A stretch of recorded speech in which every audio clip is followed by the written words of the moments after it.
we are very lucky to have Tom Stoye join us here, direct from Detroit.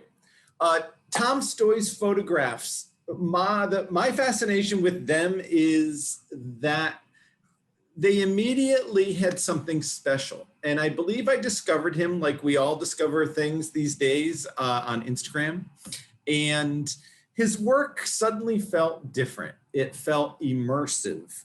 It felt timeless. I couldn't really tell when these images were made. But the most important thing to me was that, you know, his work had kind of a classic documentary feeling to it, but it was just oh so utterly human. And the people he was photographing, I got the feeling, well, I didn't know Tom Stoye. I didn't know if he was one of the graffiti writers of the Southwest Detroit. I remember seeing his, his kind of icon on Instagram, and it was just a shadow of his head. And I'm like, well, I still don't know what he is. Is he 18? Is he, 50 years old? What is he? Here, I'm 18. Yes, yeah. And I think it was that the people in his photographs, they never seemed like they were having their picture taken. I got the feeling that we were just witnessing life as it was going forward. And, it didn't have that kind of the photographer stopping in feeling that a newspaper photographer often gets. And it didn't even have that kind of, I'm here for a couple weeks type of feeling that like a National Geographic project might have. It seemed as if he was one with these people. And so he's done a lot of different projects, but it was this project, the Graffiti Writers of the Southwest Detroit, that I really wanted him to come in and share. And after talking to him about it, the stories he shared are even more fascinating than what I could have projected into it. And so without further ado, Tom Stoye, thank you for coming, and we will let you lead the conversation from here. Thank you. Thanks for being here, everyone. So just like a little quick overview, I started in 2003. There was a local artist in Detroit, Tyree Guyton, who runs the Heidelberg Project. I don't know if you've ever heard of it, but you should look it up.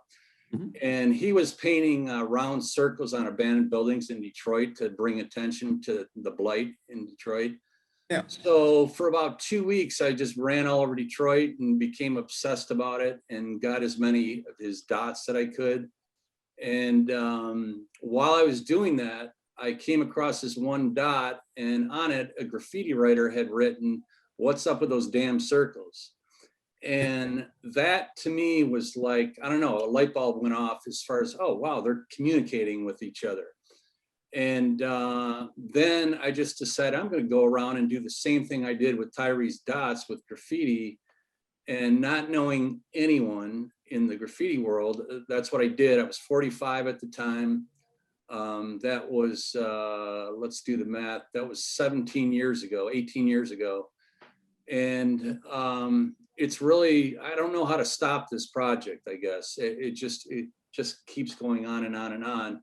So I then began thinking, like, how can I meet one of these graffiti writers? And all my friends were my age, so that was really difficult. And then one day I was in a abandoned factory in Detroit, the old Packard Motor Company plant, and I could smell aerosol paint. And I walked into this cavernous hole, so to speak, and this guy out of nowhere shouted out at me, "Who the fuck are you?" And I asked him the same question, and that's literally how it started. So wow. He said, "I paint," and he was from the suburbs, but he painted with a bunch of kids that lived in Southwest Detroit, which is mostly a Hispanic community, and it's a densely populated area with which, if you live in Detroit, there's not many densely populated areas. There's a lot of urban decay and expanse. So he introduced me to a guy named Loaf. And then that was his, street name.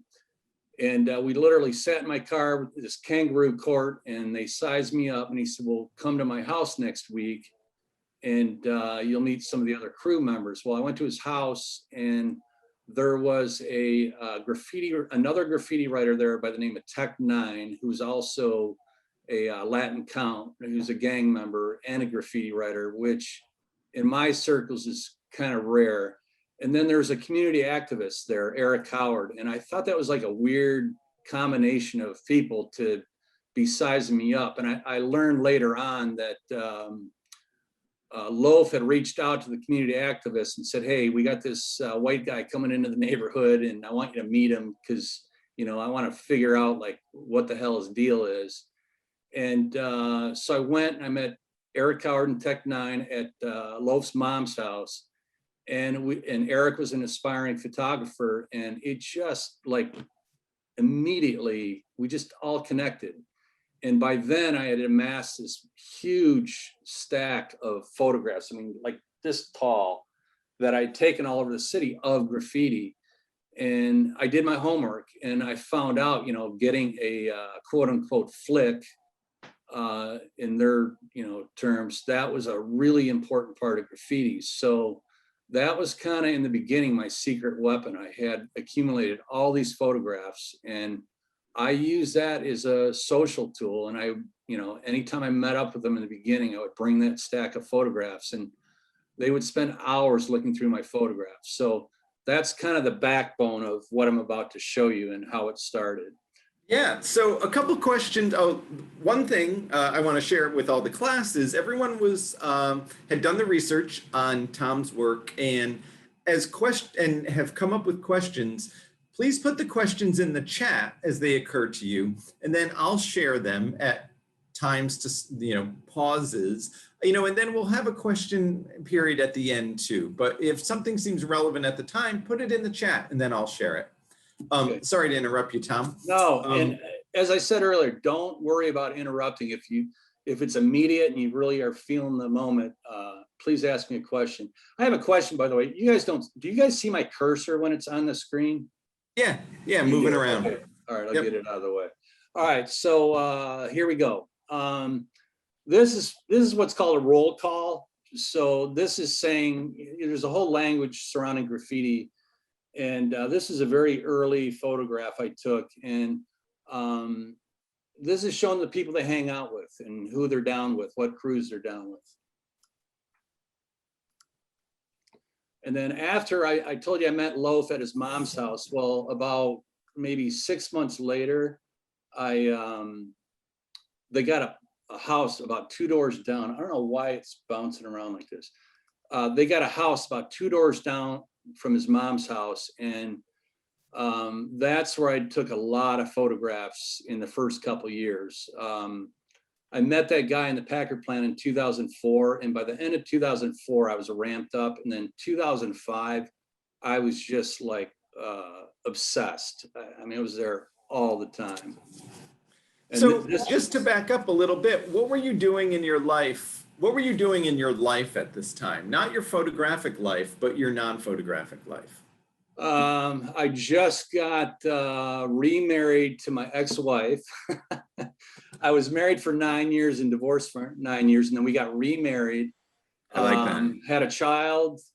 So, and I'm going to get into it. I got arrested in 2005 with, you know, a family in the suburbs, and I was kind of leading this double life with going down to Detroit every day, Southwest Detroit, and then my family life.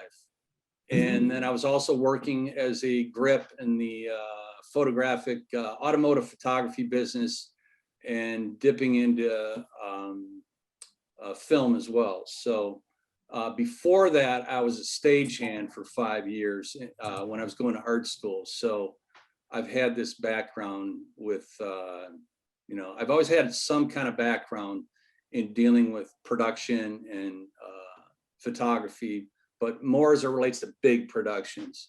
And automotive photography is like huge productions. So I was really comfortable with that. And it really helped me as a fine art photographer because my big thing with any kind of photography is you got to come with your game on. You got to be prepared. And you know, just going down to hang out with them, I was always prepared. I just was always thinking like, what do I need to bring? What do I need to even wear if we go out in the middle of the night, that kind of thing. So, so this is the house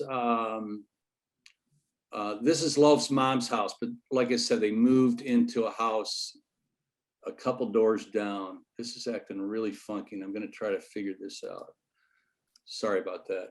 So this is about a week after I first met Loaf. And even though the guy I met in the factory, he was the one that got it all started, but this is the person that just made it all explode. I mean, he was all in. And in the very beginning, not knowing anything about graffiti writers and graffiti art, I knew that these guys were hardcore.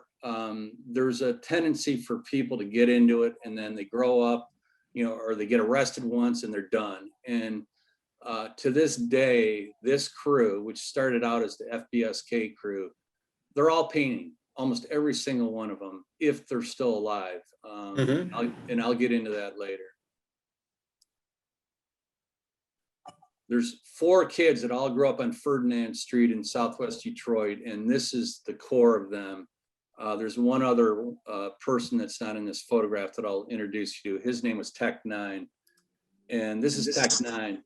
He was the gang member / graffiti writer, and one of the questions I get asked all the time is, are they gang members? And I would say 99% of the graffiti writers I've met, even more than 99%, are not gang members. But Tech was, but his relationship to the rest of the crew was based on graffiti, not on his gang life. But when they moved into that house on down the street,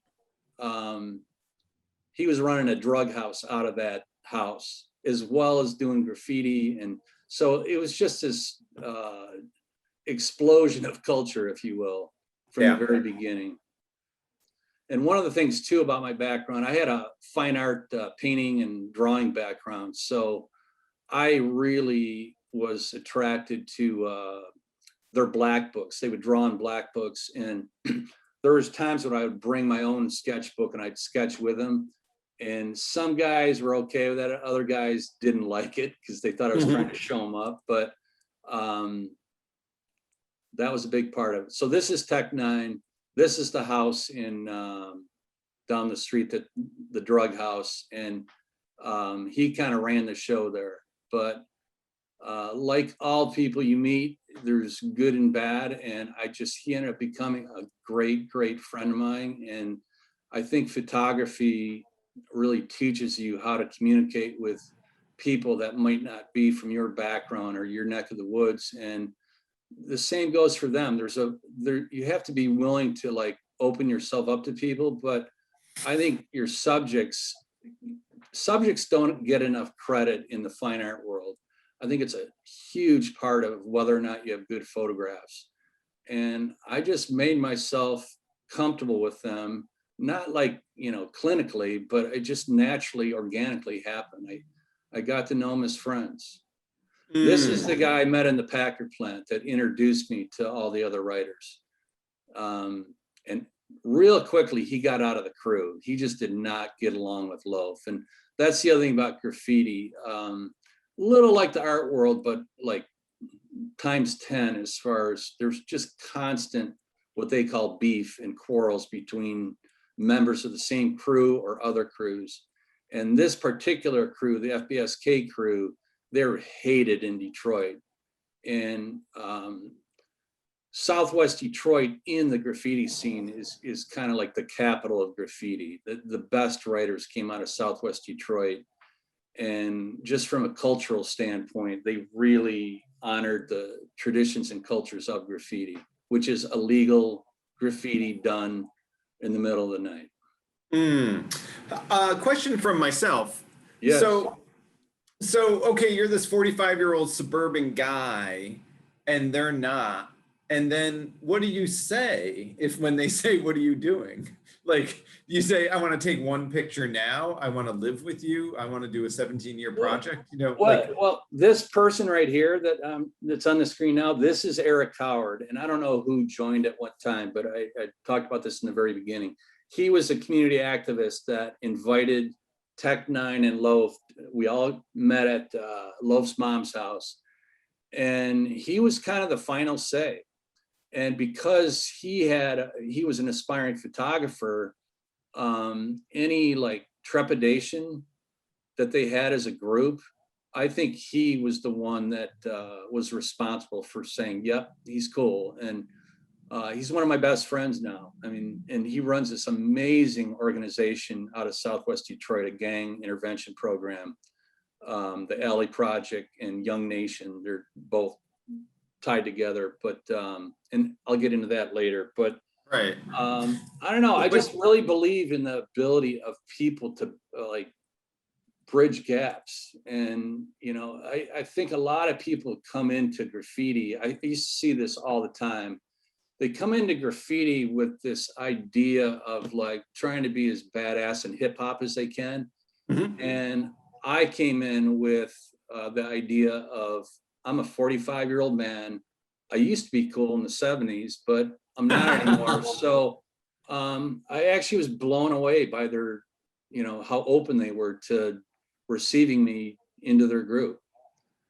This, by the way, is this is Ellesmere Street, which is right down the street from Eric Howard's house. And this is also like ground. This building now on the right is now the community welcoming center, whatever you want to call it, for Eric's organization. And they do all kinds of great community work out of this building now. And this is all where he's painting, that's all windows now. So he got architects and community leaders to come in and donate money, and he's constantly writing grants. But there was always this interplay between illegal graffiti, which is what I was into, and then legal graffiti or legal murals as it related to the Alley Project. So any young kid that wanted to get into graffiti could come to the Alley Project and paint on the surfaces that they offered them. And the idea is that for, you know, this particular guy, you know, he's hardcore illegal graffiti. He rarely does legal walls, but he would come in and mentor younger kids in the neighborhood. And it's not like when I was a kid and I was interested in art where I would find, you know, I had a hard time as a kid finding an art teacher that really like brought out the most in me.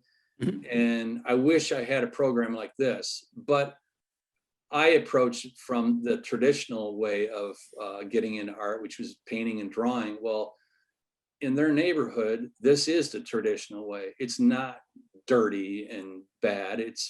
It's more related to just, there's creative people that live in the hood, and in Southwest Detroit, this is how a lot of creative people express themselves. So it really kind of takes the dirtiness out of it, if you will. And that was the other thing. And just let me get back to this really quick before I go to the next photo. Is for a long time, I hid this from people in the suburbs. I didn't want people to know what I was up to. And that goes along with what you were saying about my photo on Instagram. I was super protective of them, almost father figure like, especially with Loaf and Tech. So I wanted to make sure that I had them as protected as possible. And the way to do that isn't to like bang my drum and say, look at what a great photographer I am. So for many, many years, this lived underground, even on Facebook, when I used to be on Facebook, but I never showed photographs. They just lived on my computer, or they lived on, what was the name of Photo Bucket before Instagram and Facebook. They would put them on their Photo Bucket.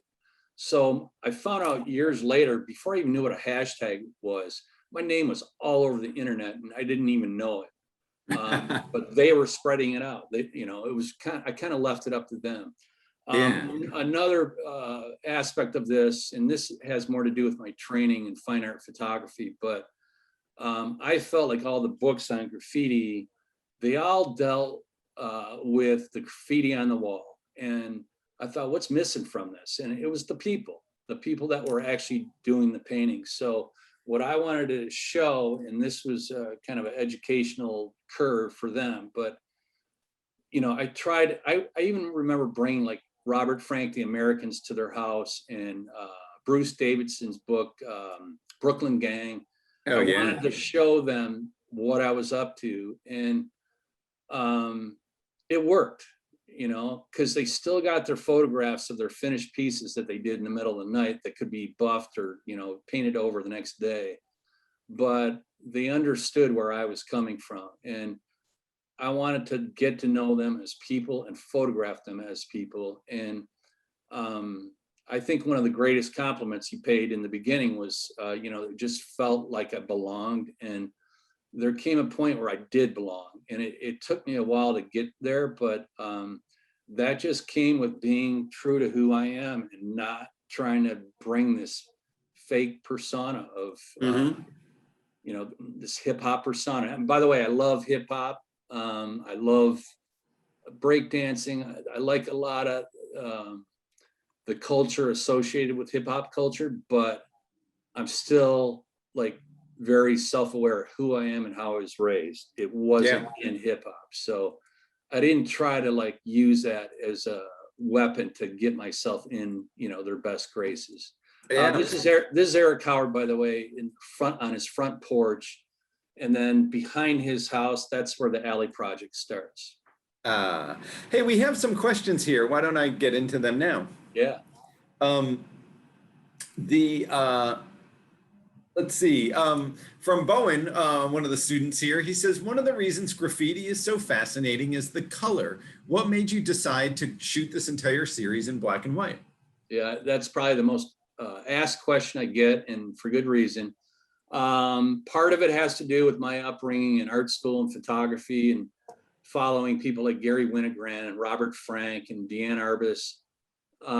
But the real reason is I mentioned earlier about looking through a lot of photo books on graffiti, and I just thought they were boring. All they did was focus on the graffiti itself. And I can't remember his name. One fine art photographer described it as data collecting. If you're just photographing their artwork, all you're doing is data collecting. And I didn't want it to be about them. I didn't want it to be about the graffiti. I wanted it to be about them. So I thought black and white was a way to do that and still maintain the integrity of the culture. That makes sense. No, for sure. For sure. And if you notice, a lot of my photographs don't have graffiti in them. Oh, yeah. And that does. Yeah. And this, by the way, this is an alley. This is still kind of considered it's not the alley project, but it's what goes on all over Southwest Detroit. This writer, he's painting on his parents' garage in the alley behind his house. And that's his friend next to him. These guys are into graffiti for, you know, maybe a year, but because it's so acceptable in Southwest Detroit, you know, he's now a successful truck driver. He makes a living, and he got through this period of his life without getting into trouble. And I think the attitude towards graffiti kind of gave him that environment to do what he really loved to do without it being criminal. Interesting. Another question here is, and Stanley, you could clarify this. It's from Stanley Phillips, one of our students. He says, do you know any of the writers besides them being writers or only as writers? And Stanley, do you want to clarify that? Hello, is it working? Yeah, I can hear you. Okay. You and your chair. I can see your chair. My connection is really bad today.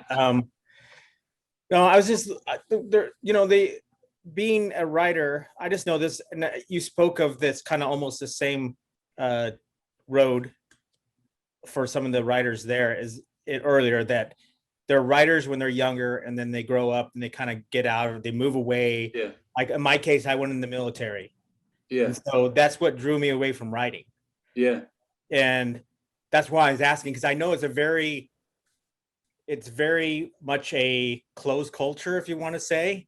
It'd be the best way to describe it. So that's why I was asking, do you know them as writers? And you kind of answered that question earlier when you said you went to their home and stuff like that. So because I wouldn't, if you came to me and I saw you, no way, you're not coming to my house. Yeah. You're not gonna know where I live. You're not gonna know my real name for sure. Yeah. And that's why I was asking. Yeah.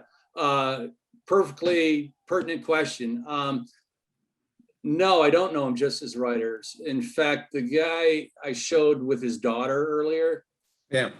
hitting the piñata, we go out into the woods all the time. We go fishing, or we're going to go on a fishing trip.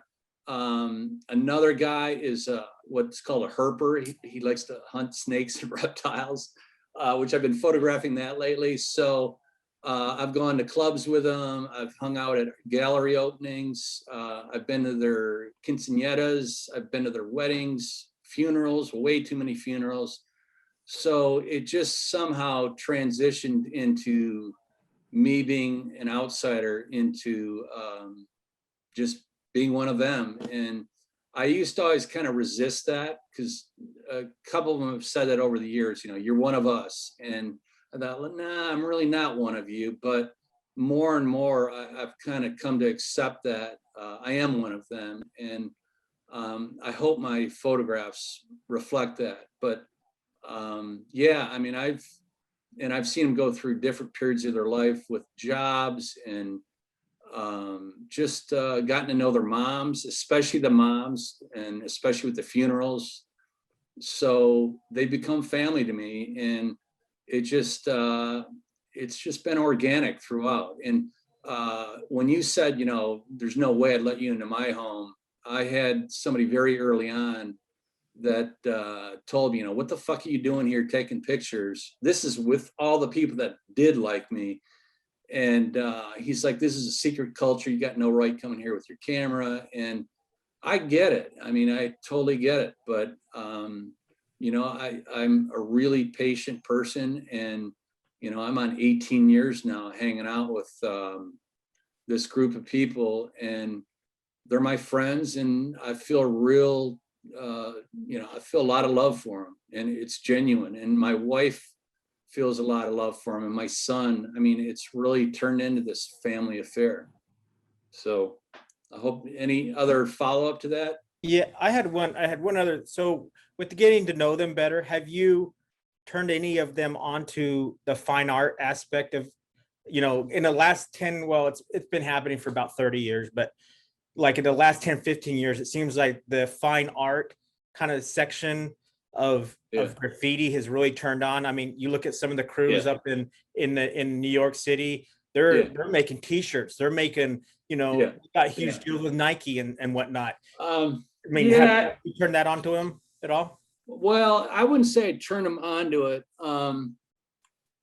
But I will say with the core of this group, a lot of them hated the art scene. I once did a group show with like 5 of them at this gallery in Detroit. I didn't organize it, but they asked me to be a part of it. And Loaf, before we even had the opening, he was like, hey man, I got this guy that wants to buy this, piece from me, this canvas. And I'm just going to sell it before the shows because I'm not giving any money to the gallery owner, blah, blah, blah. And they just didn't really connect with that scene. That being said, I look at graffiti the same way I look at gentrification. Instagram especially is gentrified graffiti. And what you're looking at here is, in my opinion, is before graffiti got like super gentrified. Now you can know any graffiti writer. I mean, it's so easy to get to know a graffiti writer because they're everywhere. It's all pervasive. And that's something I'm really proud of. But I'm also realize how incredibly lucky I was to have fallen into this. But I mentioned earlier that this crew was really hated in Detroit. Some of these guys are robbing people and other writers and getting in fights. So they were kind of known as a badass crew.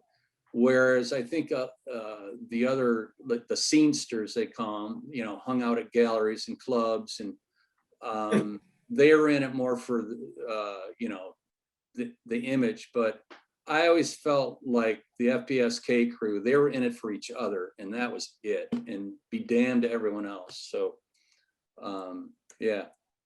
All right, so this is the alley. This is what I call my hardcore shot of the alley, because this really gives you an idea of the social scene that was going on. And at this time, it was secret. It wasn't like known to people outside the neighborhood. That chain link fence to the left, that's right behind Eric Howard, the activist, behind his house. The guy touching his baseball cap, that's Eric's dad. Eric's got his camera right here. Can you see my cursor? You said you could, Yep. right? Yep. One of the other writers, he drag races. This is his car. This is him here. And these are mostly all neighborhood people, moms, dads, uncles, you name it.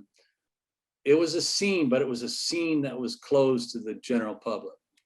So I just loved going in the alley. This was an outlet to like be touched by the culture without actually being a writer. Mm-hmm. And you were talking about people being in and out of it.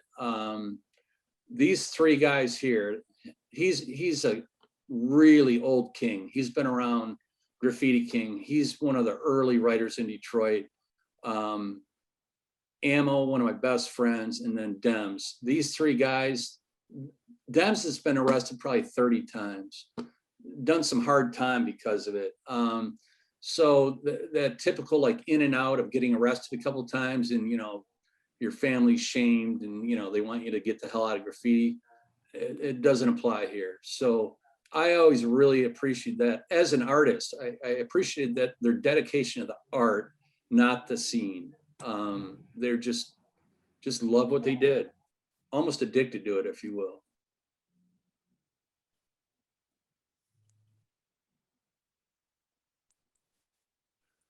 A lot of kids, a lot of family members. That's a great photograph. Well, when I met Richie, I'm going to call him by his real name, Richie. He was a toy. He was like a wannabe graffiti writer. But from 2005 to like 12, I never saw him other than in the alley painting. I never saw him on the streets, nothing. Now he's a graffiti king. So it's funny how this is one regret. I ignored a lot of the toys in the beginning because I knew, in fact, I ignored a lot of other graffiti crews because there was crews that wanted me to photograph them once they saw my photographs.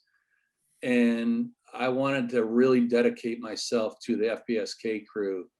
And I paid the price as far as some of my photographs. I missed out on some great opportunities because of my singular focus. Another guy. Here's Go ahead. just another question is like, when you started this, did you think it was your plan like I want this to be this long-term thing that I will continue, or was it like, can I just hang out for the day? You know what I mean? It literally was my stubbornness of wanting to meet one graffiti writer because I was so curious by that initial tag that said, "What's up with these damn circles?" If you join me late, I was photographing dots of this artist that he painted on buildings all over, abandoned buildings in Detroit. And one of the graffiti writers wrote, "What's up with these damn circles?" And I'm like, God, I gotta meet a graffiti writer. Right. So, I mean, fish out of water, man. I mean, I had no business getting into this, but I got addicted to it, especially in 2005, because I was hardly working. And I just love the creative energy. And I don't know, you know, how y'all feel about being in commercial photography, but I got in 83. By 2005, I was burned out. I've had 4 knee surgeries, you know, my body was breaking down. I was sick of it. And this was just like, you know, eyes wide open, man. I couldn't get enough of it.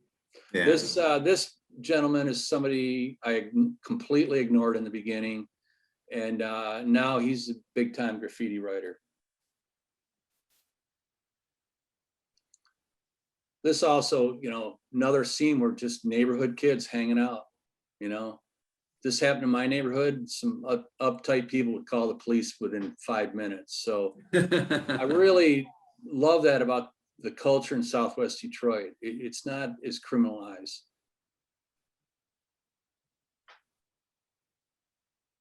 And almost everyone you see in here is from the same crew. Not anymore, but this is all the FBSK crew. Started out as FBS and then it went to FBSK. Oh, that's beautiful. And one of the things they were also known from was recruit, especially Loaf, who was kind of the undesignated leader of the crew, much to the chagrin of a lot of other people in the crew. But he was really good at recruiting talent from the suburbs. So, and when I first met him, other than the writer that I met in the Packard plant, they were all Mexican kids, and Loaf was the one that really kind of blew it wide open and got some major talent. This writer, Elmer, I'm going to tell you his name because you don't see his face, but he is like on the Mount Rushmore of Detroit graffiti now. And when I first met him, same thing, I kind of ignored him. So I guess the lesson is, if you're a photographer, don't ever ignore anything that you can see as a potentially good photograph down the road. And I'm showing you a lot of the alley right now. I'll get more into the legal stuff later. So this boy in the background on the left, that was like an open house for the alley project where they were trying to get donors, and kids from all over Detroit came and they let them paint graffiti on these plyboard panels, but they got to learn from a master. And that's like a really important part of Southwest Detroit graffiti, is passing it on, paying it forward. I was always fascinated by the kids in the neighborhood and their participation in it, whether it's on a wall, on the street, whatever. Hey, a couple questions came in. Are you Sure. ready for some more questions? I'm always ready. Yeah, go ahead. And I have so many, but I will bite my tongue here.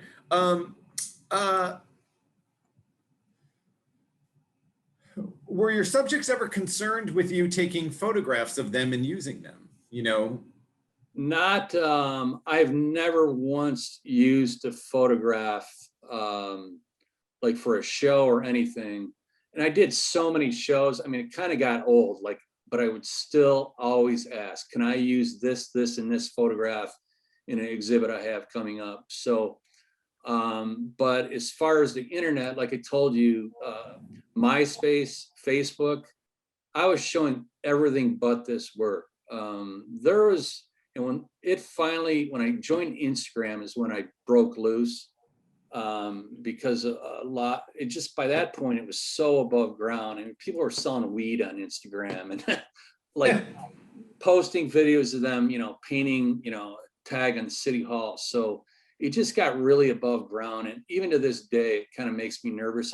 I never do names unless they've passed away, which is a whole nother thing. You spend your whole life protecting that name, and then when somebody passes away, it's almost weird to like be sharing their real name in public. And that was something I did from the beginning, because I didn't want to appear like I was trying to, I didn't want to try to be hip. If that makes sense. I would always call them by their first names. Matt, Jim, Bob, and yeah. Loaf, it always bugged the hell out of Loaf. He couldn't stand me calling him by his first name, but it's like, you're just a human being to me. And I think there was a little bit of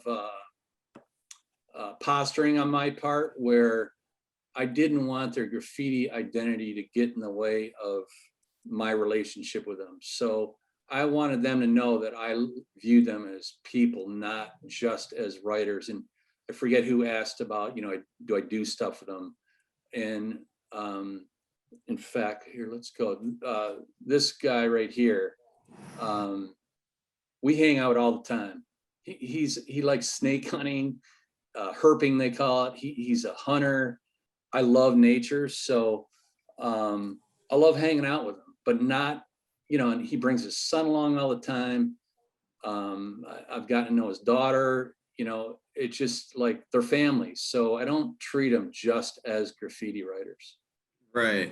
And then another question here from a student, Ofer. He says, did you ever end up documenting a crime by accident or the evidence of a crime? Well, yeah, every night. I got arrested, and I'll show you some pictures from that night. But that was evidence in the. I don't want to call it a trial. It wasn't a trial, but when we went before the judge, that was the evidence. Were my photos, but they did a legal search and seizure, so I did not give them permission to open up my camera and take out the flash card.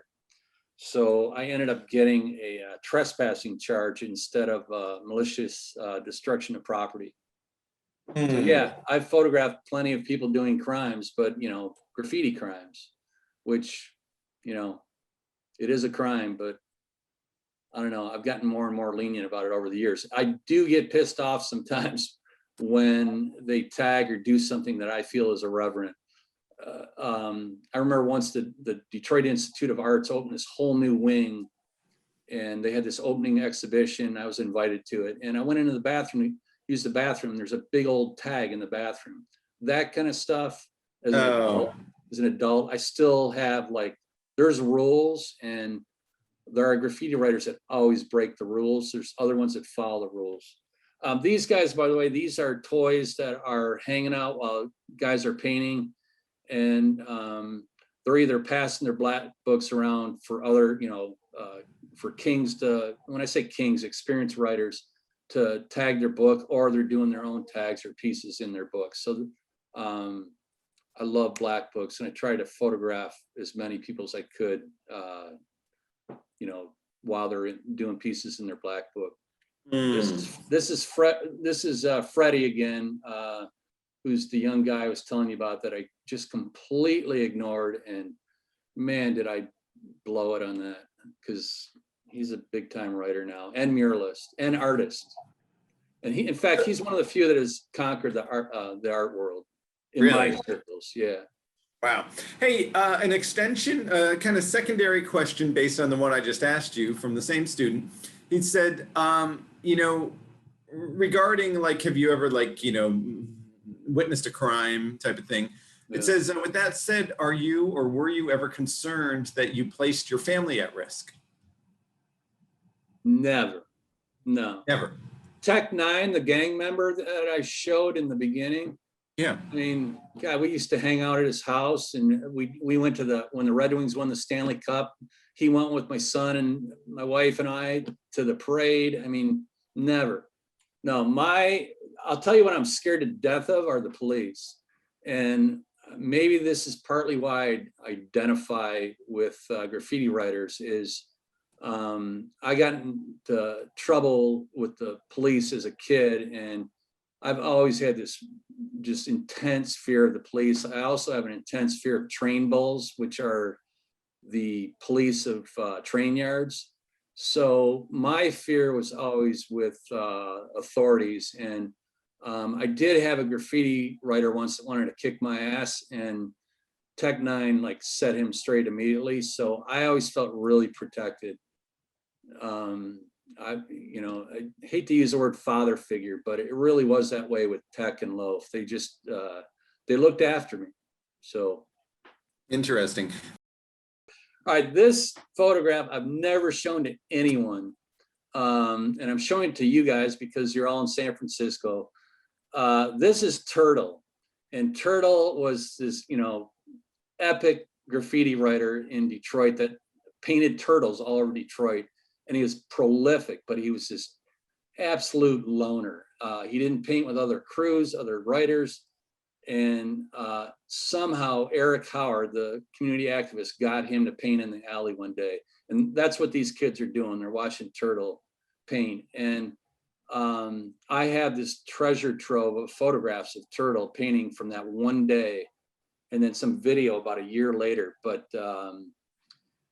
he was enemy number one. He was all over the papers, everything. They were trying to catch him for years. They had this entire task force after him.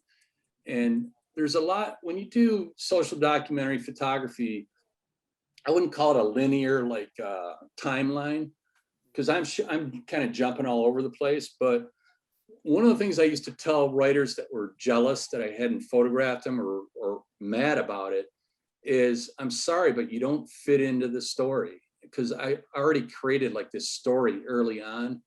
And that story revolved around this specific group of individuals that were part of FBSK. Turtle has nothing to do with my body of work really, but just from this, like, I don't know, I was just amazed that he allowed me to photograph him. So I'm sharing some images, very few, of people that resided outside of that crew, but this was truly like an epic event for the neighborhood and for me to photograph. And as you can see, there's not a lot of kids around. It was this real like hidden event that particular day he came to paint. Right. Another one of the art school recruits that Loaf recruited, who's now a muralist. And I don't want to say that none of them got into art, but the ones that got into art tended to be the writers that came from art school. The original crew members from Southwest Detroit, not as much.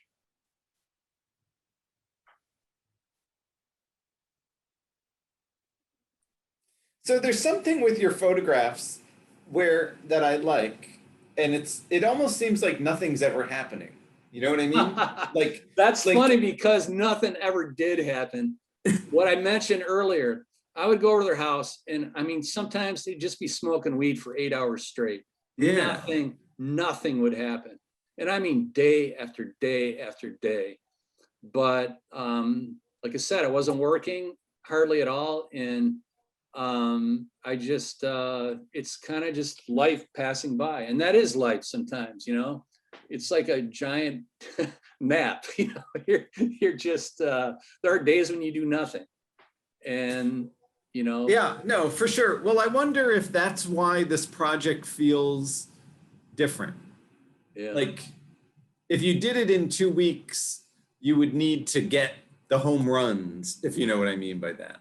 Yeah, I do. Like Mary Ellen Mark talks about iconic photographs. Her goal is to get singular iconic photographs, and she did series, but my approach was more just be there when my mentor, Bill Rawhauser, who passed away at 100 years old, he used to say, you got to be there when it happens. And that was kind of my philosophy, is just be there when it happens. And so I mean, would there be ahead. days that you would just hang out and make like one exposure? You know what I mean? Like well, especially after like 10 years, there's days when I took 0 photographs. Yeah. And it actually kind of harmed my project because, you know, by nature, I love hanging out with people I love. And there's days I just didn't want to bring my camera out. And Eric Howard actually I'm his mentor. He calls me his mentor, but in many ways, he reminds me as a young photographer where I was obsessed about photography. And I went through this lull, and later on in the presentation, I'm going to have an epilogue. And that's when what it really is it's when I kind of woke up and thought, you know what, I got to start carrying my camera again. Because so much of my time with them, as time wore on, was less about adding to the body of work and more about just hanging with my friends. All right, so by the way, this was the night I got arrested. All right, so we went to the DHDC, which is Detroit Hispanic Development Corporation, borrowed this ladder from them, a nonprofit, a gang intervention nonprofit that loaned the ladder out so they could do rooftop graffiti.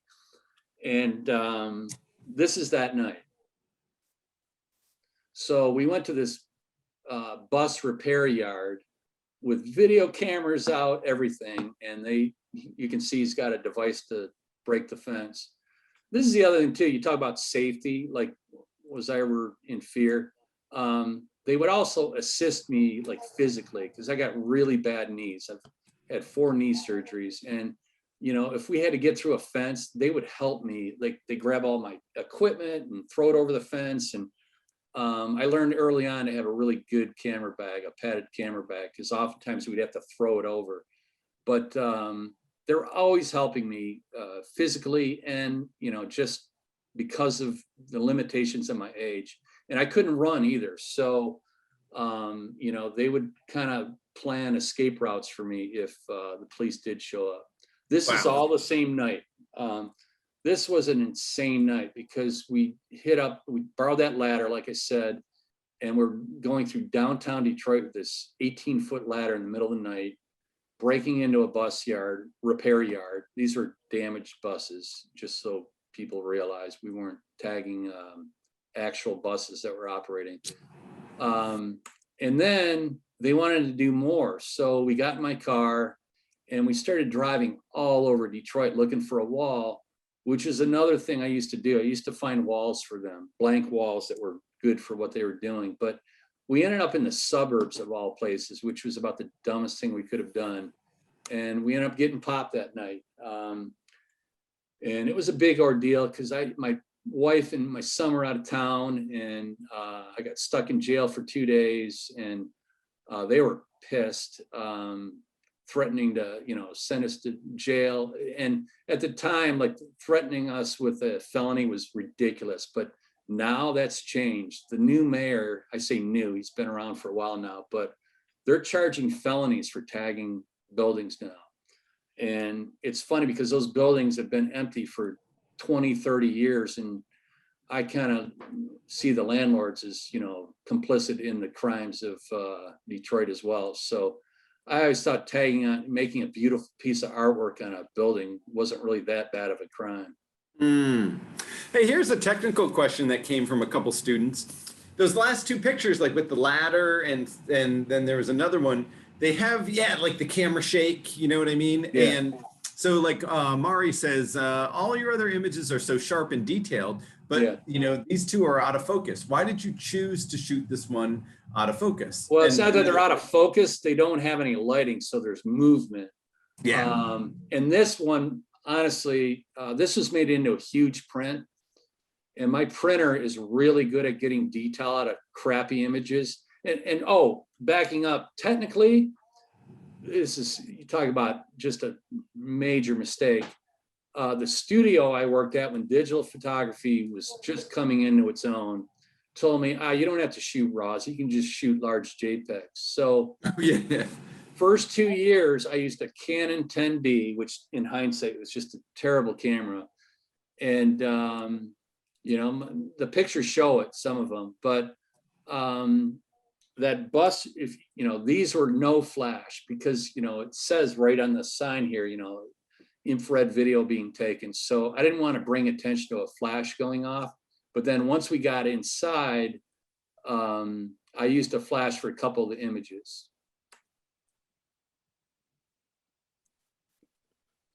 Yeah, I kind of like the intensity that it brings to them when it's raw like that. Yeah, I've gotten a lot of compliments about that ladder shot specifically. And I didn't put it in this this PowerPoint. I do have some that were taken of Loaf carrying that ladder with a flash, but they just don't have the same, they don't resonate in my opinion. By the way, that's his crew tag. It says FB right here. And then his other car arm, it says SK. So that was his crew tag. It's beautiful. Thank Totally you. Beautiful.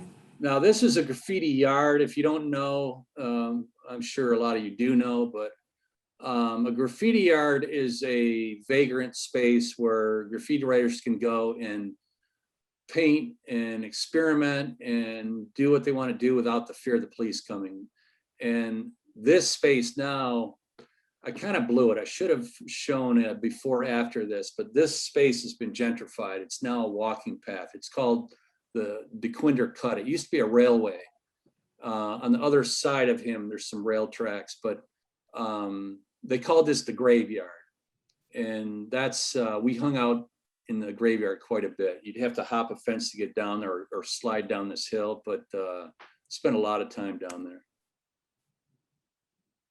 This is also the graveyard. And this particular day, this was the week they were going to come in with construction crews and level the place. Take out all the brush and the weeds and garbage. And right at the end of this little corridor here, there was kind of a homeless living space. So we went down there that day, no paint, and he was down there just kind of lamenting about his life spent in the graveyard. And the piece he's looking at is one of his crew members' dens. There's the tracks I was telling you about, minus the tracks, but that's based, the portrait I took of him was on the other side of this, looking towards me.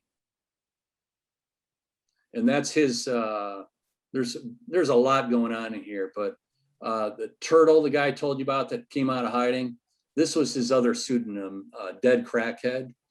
And these are amazing socially relevant pieces that didn't really show a lot of talent as far as a graffiti writer or artist, but I loved them. They're amazing. I think this, you know, and I was there, so I know, but this really kind of shows the almost funeral-like atmosphere that day when we were walking through here for the last time. This is another graffiti yard called the RP yard, the Rosa Parks yard. And it has nothing to do with Rosa Parks, but the street, the overpass was Rosa Parks Boulevard. So, and that particular day, the entire crew was there. There was about 8 people there. And we were down there like blaring music and having a good time. And it's just besides the alley project, this is a good way to, you know, paint without worrying about the police. And that's a huge part of it. Like, you know, when you're painting in the middle of the night, when you see graffiti, a really good graffiti piece, you know, street side, you have no idea what goes into that when you not only have to, you know, bring your game on, but you also have to worry about the police. So this was a good environment to kind of work out problems before you hit the street. The guy on the right is Furs, who was a writer that moved here to work in the Mazda plant. For a brief 2-year period, he brought out just the absolute best in Loaf. This is Loaf. I'm just reacquainting you with everyone's name. So this is a really prolific period for Loaf because he had somebody pushing him. His homies from Southwest just didn't push him, and Dave was a family man, didn't do drugs, you know, real straight-laced guy, but he was just this amazing graffiti writer. Broad daylight, shooting on a rooftop. Loaf used to call it, act like you belong. Act like you belong. Hey, a couple technical questions have just come in here. Bring it. You said you had to travel light. What type of gear do you do when you're like going out with these guys? I would bring a knapsack and not a camera bag usually a knapsack with, for many years, a Canon 20D, then a 5D. I had the 10D in the beginning. It's funny you bring that up now because this is the only shot I ever took with a point and shoot camera because you can see the format's different. Yeah. Yeah, and then now I shoot with a Sony A7R4, but I got distracted. What were you talking about as far as the technical? Yeah, what's the gear you take with you? The gear, yeah. So I would bring a zoom lens, 24 to 70 normally. Oh, my really? biggest fear was getting arrested and then losing my gear. And when I did get arrested, I lost my camera gear for like 6 months. Ooh. And there's a long story to that, but I won't get into it here. Yeah. But yeah, they messed with my gear too. So I said to hell with it, and I bought a 20D and basically gave up my 10D. And ironically, this graffiti writer here, who was, you know, he was in and out after 5 years, but I gave him my 10D after I was done using it. Gave my 20D to another graffiti writer. So I've always used my cameras and then passed them along. I never was interested in selling my camera equipment. I always figured, you know, give it to somebody that's really excited and, you know, new to photography and let them use it. Right. Then another question that kind of relates to like gear and funding and everything is like, Do you have funding or grants for this project? Like, was there ever anything like that, or was this just you doing it? No, this is me doing it. One man band. I did get a $25,000 fellowship 2 years ago, the Kresge Fellowship. But in the beginning, because it was so underground, and this gets back to what Stanley said about, I wouldn't let you in my house. Well, it was so looked down upon in 2003, 4, 5, 6, 7. And then I'd say around like 2009 or 10 is when graffiti started becoming above ground. And I hated it. I really did. And even though I photographed many legal walls, it just didn't represent the culture to me. Yeah. But yeah, no funding. Even, in fact, I got pushback from galleries even if you can believe that. It's like there's this rich tradition of photography that deals with, not so pleasant people. And I just couldn't believe some of the remarks I'd hear, especially if I had to do like Q&As at a gallery exhibit. And the DIA, in fact, the Detroit Institute of Arts, I was part of an exhibit, 2 exhibits there, actually, separate exhibits. But I had people come up to me with, they're pretty pissed off about, they thought I was promoting graffiti. And Because they saw it as vandalism? They thought it as vandalism and that I'm glorifying it. And, I told them, you're in a museum right now that a bunch of billionaires are supporting. And, these folks don't have funding. They're doing it. They're not doing it so that they can go to a $100 plate dinner at the DIA. They're doing it because they love what they do. And that's what really kind of converted me. You drive down a freeway and you see women objectified, and you see, just all kinds of imagery on a daily basis that you have no say in whether or not you see it. And this is about claiming space. And, if it's done the right way and you follow the rules, you're claiming space that already is, especially in Detroit. I mean, Detroit has really changed in the last 5 to 10 years, but people drive around Detroit and they're in shock at the decimation. Like, there's so much urban prairie. We have a massive pheasant population because there's so much urban prairie. And to me, like, that's so criminal. But and shutting off people's water, and I mean, there's all these crimes of humanity that go unnoticed because they're state sponsored. And I just felt like, making a building a little more colorful is really not that worthy of a felony. So, Right. Oh, That's beautiful. thank you. This is the Packard plant, by the way, the Packard Motor Company plant. And I'm a history nut. So I really love going into like the Fisher Body plant. I used to go into a lot, and found out my mom was worked there as a bookkeeper. So there's all this rich history of the industrial age in Detroit that's just been left to rot.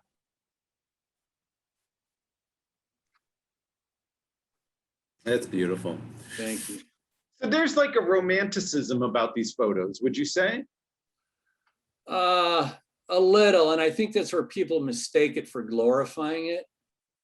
I don't know. I can't explain it. Like Picasso once said, if you want to see somebody's style, tell them to draw a circle. Well, it's like you can't help how you sign your name. And I don't know, I can't really help how I photograph. And I have heard something similar to what you just said before. I think it has more to do with my affection for them as people. Oh, yeah. I don't know.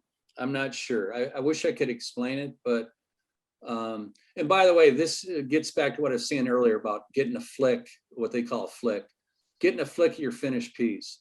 And if you notice, the camera he's using is a really old digital camera from like 2000. I think this was done, 2005.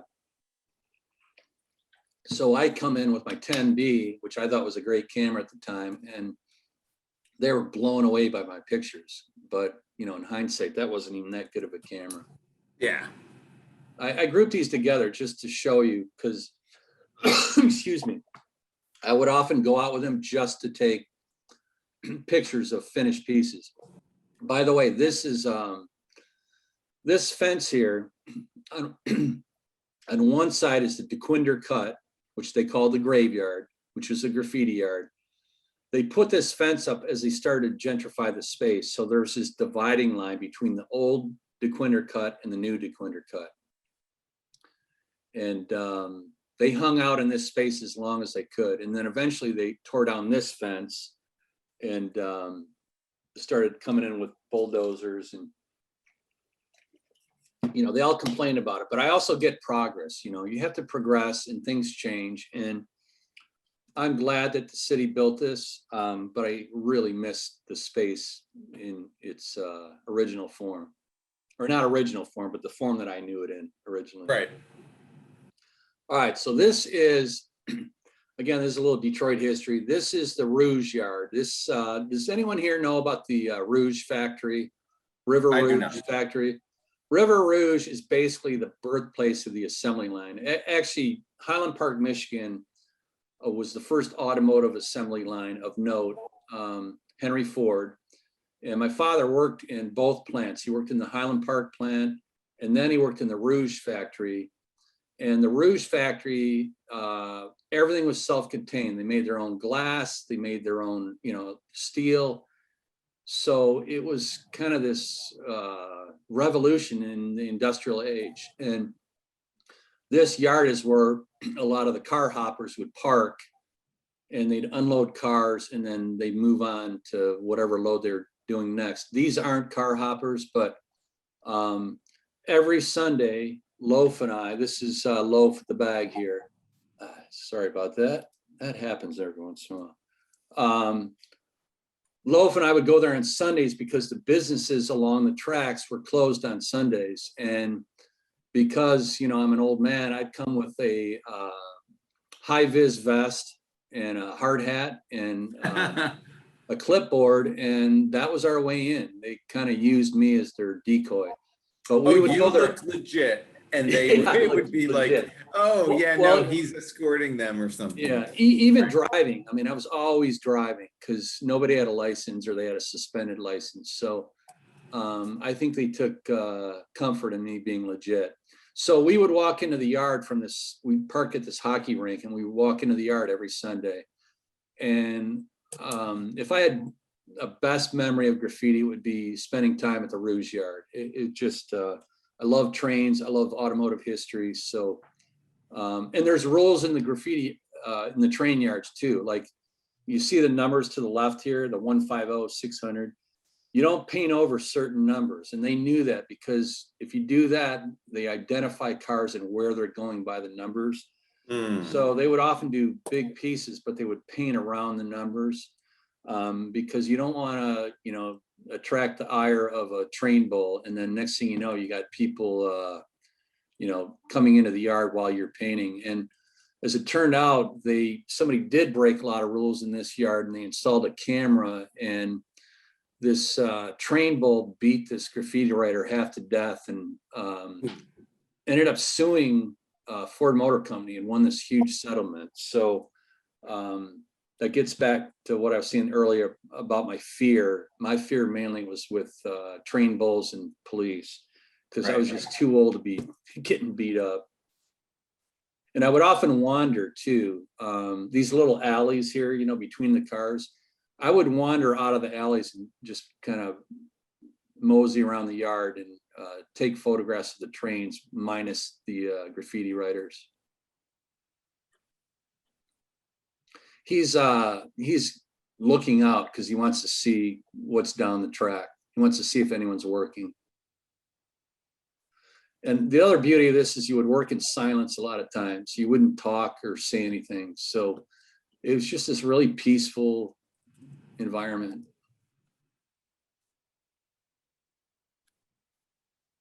I kind of flowed in and out of linear storytelling, but you know, the first ones I showed you, this was all one day. And a very typical day, setting up all your cans on a flat car, and a lot of downtime, a lot of time of nothing happening, like you brought up earlier. And I've hung around so many walls now that my wife has learned like when to show up and when not to, because it can get incredibly boring if you're not used to. In fact, the guy I told you about from St. Louis, not once did I ever photograph him finishing a piece, because he would take forever. He would take 7-8 hours to finish a piece. And eventually I would just get bored and leave. Mhm. And as far as, you know, the black and white thing, like these show graffiti in them, but a lot of the subject itself is more just the tedium of everyday life, tying your shoes. You know, he finished a piece and he was waiting for his buddy to finish.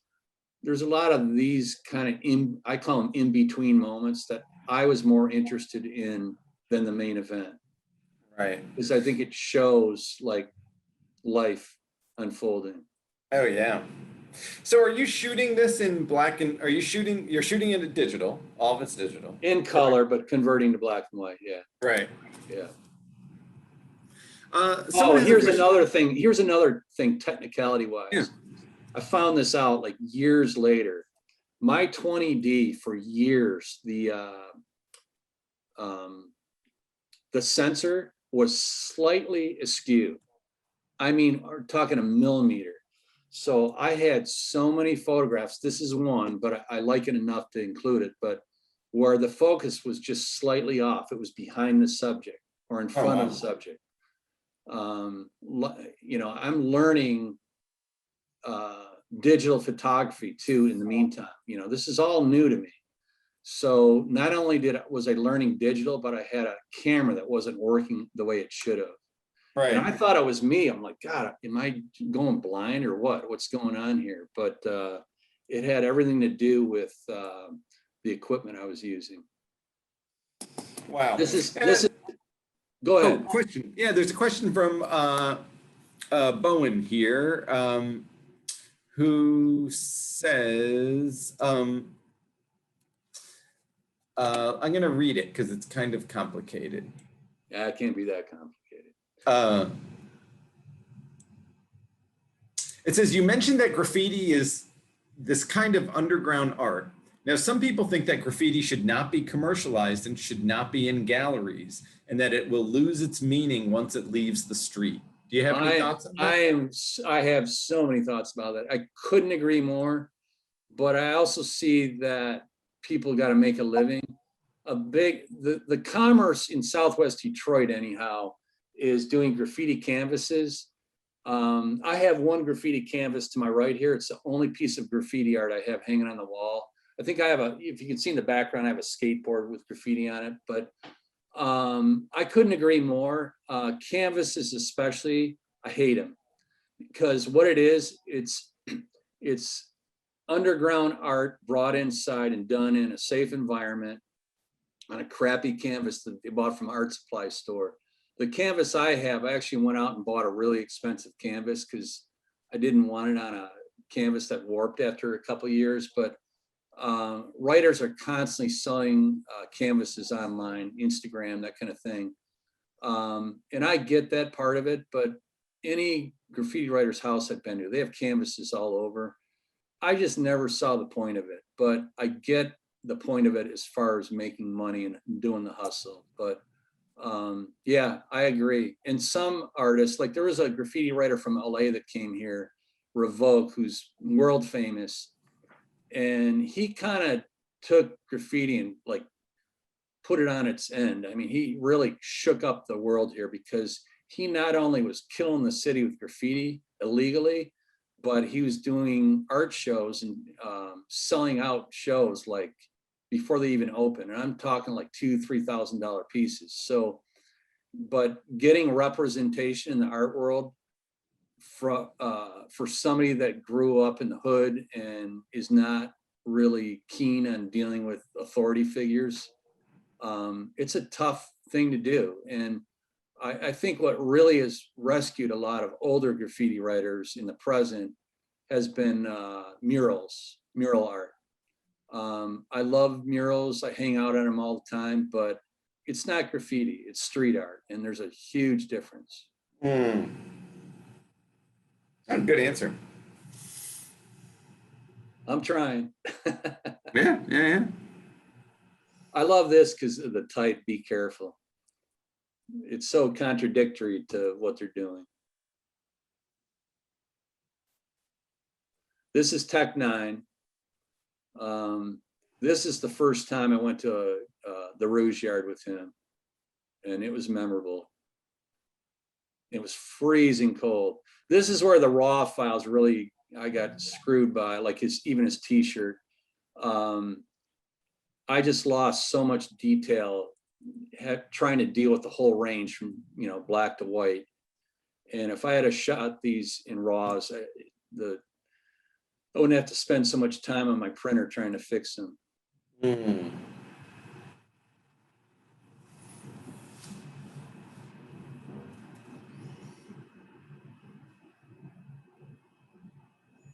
They really understood too, like what I was looking for, which was very helpful. I tried never to interrupt them when they were painting, but every once in a while I would say, hey, and then they'd look over for a second, but hardly ever did I say, hey, all right, sit here, pose, hold your paint can here, that kind of thing. Right. I always try to be the fly on the wall. This is when he was climbing up the ladder because he was about to do a tag up high.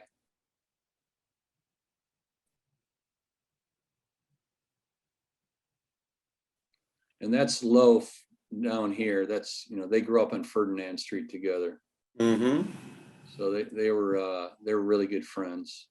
And Loaf eventually had a lot of enemies in the graffiti world. And Tech and myself always kind of had his back and stood by him. But Loaf was the reason the crew eventually broke up. Oops, sorry, I showed that twice.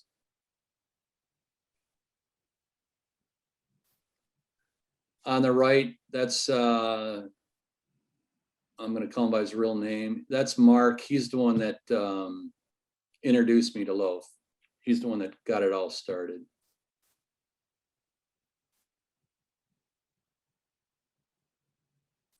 He's blowing a drip up here. A drip's going down his piece, and he's blowing it back up so it doesn't ruin the piece. And what I was saying to you earlier about breaking the rules, he's breaking a major rule here. He's painting over these ID numbers. You can kind of see the ghost image of him. Oh, yeah. And the light was incredible in these canyons. I called them steel canyons. By far my favorite aspect of my time spent photographing graffiti writers. So here's a question from Stanley again. Did you draw any inspiration from Martha Cooper and her work done in the 70s and 80s? Right on. Do you know it? Huge influence. I grew up with Deanne Arbus. And by the way, everyone, it's not Diane Arbus, it's Deanne Arbus, Gary Winogrand, Lee Friedlander, Robert Frank. Those are my heroes. And then, and I'll get back to Martha Cooper, but I always believe that you have to have inspiration outside of what your medium is. Like jazz has played a huge role in my inspiration in photography. Thelonious Monk and Miles Davis. You don't need to be influenced just by artists that are doing the same thing you are doing, the same genre or same medium. I believe it's really important to get the vibe of what somebody's doing and the intensity of what somebody's doing. And like in Thelonious Monk's case, just like when you think you're going down one path, boom, you take a right turn. And that's how like jazz has influenced me as far as storytelling. Is I would do so much planning ahead of time and then only to find out like, geez, the story changed. I have no control over it. So I learned to go with the flow of my subjects rather than me trying to dictate the subject matter. That being said, Martha Cooper, Marty Cooper, she goes by, I was fortunate enough to meet her a few years ago. But when I was doing the research, when I first started photographing graffiti, before I met the writers, I'm a book collector, so I was buying every book I could on the subject. And her and Henry Chalfant were huge influences. I once read about Marty Cooper that she went, I'm sure Stanley knows the history behind that, but she photographed Dondi, who was this famous graffiti writer that also was part of the art scene in New York. She photographed him a few times in the train yards and said, I got what I needed, and that was it. And I always felt like Marty Cooper kind of left way too early because she was getting incredible stuff, authentic, and she was hanging out with them in their apartments or their flats. And then she kind of dropped it and she disappeared. And then suddenly when graffiti went above ground, she's now like this living legend based on her earlier work. So besides her photographs, one of the lessons I learned from her was, man, I got to stick with this. Like, I got to see this through. So, and I once emailed her and she actually answered me, and her reply was, don't be surprised if it takes 20 years for you to get notoriety for what you're doing. And man, was that so true. Yeah. Bam. That's interesting. Hey, let me kind of direct this a little bit here. Real quick, I want to interrupt. I'm sorry. Oh, yeah. I'm looking at a clock here. How long do I have total? Well, what I think we should do now is let's take a break, and we're going to give the students a break, and then they can kind of come back because there's other questions that I haven't even fielded to you yet. And I know that you have an ending to this. So let's take a 10-minute break, come back, and then we will kind of like reconvene. Does that work for you? It does, but real quick, let me get through the train stuff. And then we'll start with a different chapter theme. By the way, this is a train yard where it was buried in bushes. So this is the only shot I got that day because I couldn't get anything. But I kind of love this shot because it's so vague and mysterious. I like it. We'll stop there. I am at the end of the trains. All right. Okay. So my class, at least, let's come back. And if you have any other questions, I loved all your questions that you were able to weave into this, and I think we handled a little differently. Feel free to keep those up. And then Tom will take some more questions after. Tom, don't log out. I'm not touching anything. You can just stop your video. Yeah, I don't even want to touch my keyboard or anything. Yep. All right, so let's get started. Yep, let's get started. Some of these don't need explanation. I'm always fascinated by people's living spaces. Deanne Arbus's daughter, Amy Arbus, once did a book on people's living spaces, and that book was a huge influence on me. So I would get little themes about, all right, now why isn't this going? I would like focus, kind of like Robert Frank. I'm not comparing myself to Robert Frank, but he'd have repetitive themes like American flags, that kind of thing. Well, yeah, I would also do that. I would look for certain themes, and one of them was living spaces. And one of the shortcomings, I think, for me, this is a personal thing, but I always wish I had gone out more at night, because that is, it's a part. It's not everything, but it's a huge part of graffiti. And after I got arrested in 2005, I lost some of my nerve as far as going out at night. That being said, I'd go to the train yards, and in some ways that was even more dangerous, but there's something about the nighttime, man. It's the magic hour for me.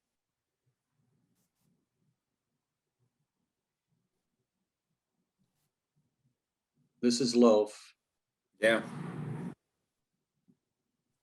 And he was a control freak, but I was more of a control freak, so I didn't let him like boss me around, but he was kind of the boss of the crew, and a lot of people resented him for it. So one of the things I'd have to do when I was photographing a group of people was I would have to like stroke everyone's ego. I'd have to make sure I spent a little time photographing one person, then the next. And it got kind of annoying because there was times when I didn't want to focus on Loaf. And he kind of hogged my time sometimes. And He I'm does sorry seem about to the be. repetitive photographs here. I thought I It, didn't have any repeats. it Go does ahead. seem to be that he is the main character. Like if this was a book, it would Yeah, be he would be the yeah. main guy. He was, him and Tech, but even like Tech, I realized like years later that I didn't photograph him as much as I had wanted to. And also, by nature, I'm a loner, and I would drift in and out of these relationships, but I would always come back. So there's a big part of me that's disappointed that I just didn't keep at it all the time. But I got so immersed at one point that I burned out, and I just couldn't do it all the time, because part of it had to do with their lifestyle. There's a lot of failure involved with their personal lives, and it was heartbreaking to watch. And I was really invested in them as humans, and especially Loaf and Tech. And Loaf, like, was always had something going on. He was going to buy a restaurant. He was going to do this. He was going to do that, and it always ended up in failure. And it just, I took it on, a lot of it. Look at the phone, by the way, just to date these photographs. Oh yeah. So it was, especially around 2012, Loaf got shot, and I'll talk about that more. But that was kind of like an epiphany for me, that I had to put some distance between myself and them for a while, just to get my bearings, because it really was in some ways like living a double life. You know, I have a really great marriage. I got a great family life, and then I'd walk into their lives and everything was just, you know, in ruins. And I'm not saying all across the board, but there's just a lot of failure and a lot of disappointment. And it was heartbreaking because I wanted to control it. By the way, these aren't really relative to the story, but I wanted just to show you that they live in the shadow of the Rouge factory. So these are just kind of typical. To the left in the corner right here, that's part of the Rouge factory. If you get some time, do some homework on the Rouge factory, because it really is a huge part of America's history, and mass production, assembly lines, and just the whole automotive industry. And, you know, in 2005, Detroit, it's been declining for 20 years, but it really is a lot of what's gone wrong with Detroit has to do with the automotive business and our reliance on it. I just included these. They're not really part of the story, but they're just common day scenes of Southwest Detroit. Oh yeah. Very impoverished area, but really vibrant and lots of culture. I used to go to this party store for years. It was right in the middle of Southwest Detroit. And I found out later, one of the graffiti writers, his family owned this market. And I found that out like 15 years later. That. So this is the Ferdinand Street house. It's down the street from Loaf's mom's house. This is Loaf. This is Tech. Tech lived with it because he was in a gang, and he was going through, he was 17 when I first photographed him here. He was, at one point they shipped him off to another town a mile north of me. Then he came back and lived with his grandmother. And when he was living with his grandmother, they were trying to get him out of the gang, to no avail. And so he eventually moved out of his grandmother's house and moved in to with Loaf in this house. And that was the house that ended up being the drug house. And he was a captain in the Latin Counts. And he was also a really phenomenal tattoo artist. So I did a lot of getting back to like themes I chose. Tattooing was a big part of one of the themes I chose. It's their guard dog that they always had at the front door. This dog was a huge problem for me because he had this weird habit. Every time I brought the camera up to my eye, not every time, but he would charge me or growl at me. So I was constantly on my guard with Tito was his name. Here's one instance. In fact, when I brought the camera up to my eye in this picture, he dumped the dog bowl and then started going towards me. I love dogs, but he was a handful. I love that shot. Thank you. This is Tech, obviously Tech 9, sweeping up after Tito. Do you guys know what Tech 9 is? I do not. It's a gun. It's the name of a specific firearm. And his mom, who I'm good friends with now, she hated this tattoo, obviously. So this is the result of him going after me. They chained him up outside. So I walked outside and took a photograph of him.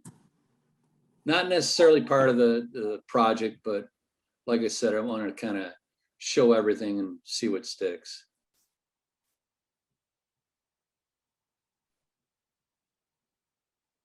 This is the Ferdinand Street house. People are coming and going all the time. He was a neighborhood kid. He was known for painting trains. And Tech always hated this picture because he said it looked like he was holding a banana. He said, that's not how you hold a gun.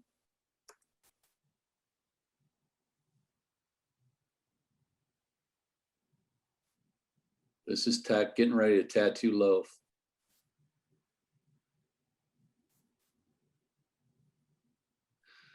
All three people in this photograph are gone now. Which, Wow. you know, just the law of percentages, you know, I just look at my own life. I've had a lot of tragedies in my life. I lost my dad and my brother to accidents. But man, the percentage of graffiti writers in the crew that I chose to photograph, 4 people passed away, you know, way before their time.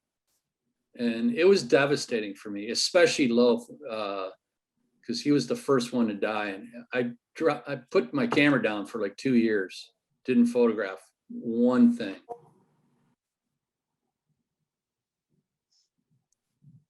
I'm sure you're going to address that. Yes, in a huge way.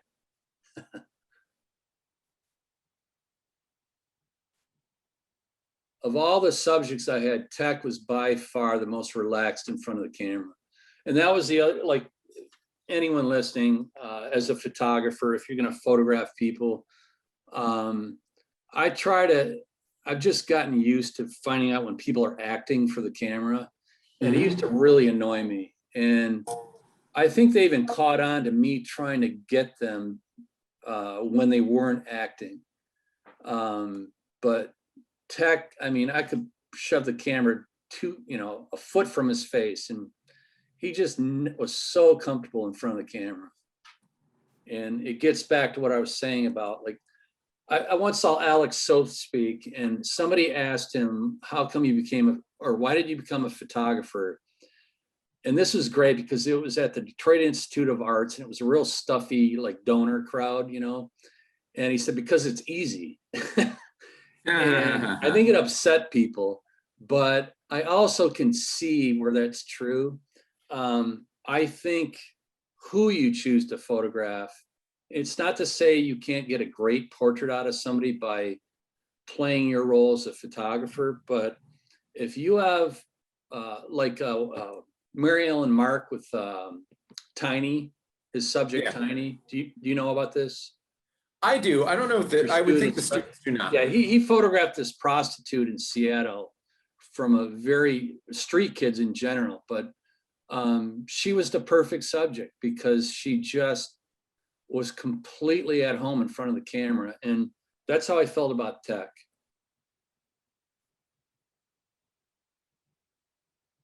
And funny, just humor is a huge part of my life. And like Loaf is a real serious dude, but Tech and I used to we'd laugh nonstop. And he used to get on, by the way, that's my tripod. And that's a reoccurring theme. My equipment, because I got so engrossed sometimes in what I was doing, I would lose track of what was in the frame. But I kind of look at all these photographs as self-portraits.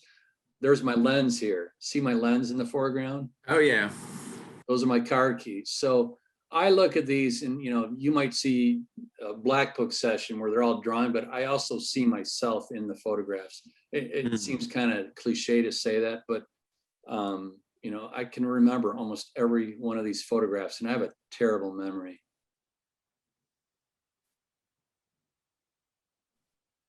Part of the original crew. And at the end, I'm going to show you a kind of then and now thing. He's the guy go out with herping all the time. He catches like frogs, snakes, any kind of reptile. And I have no interest in that, but it's just, I love doing things that I'm uncomfortable with. It's just, Oh yeah. I feel at home when I'm in an uncomfortable situation. So there's a question here as we're looking at the slides from Trisha. And Trisha, do you want to speak out this question? Sure. I even forgot the question. Sorry. I wrote it a while back.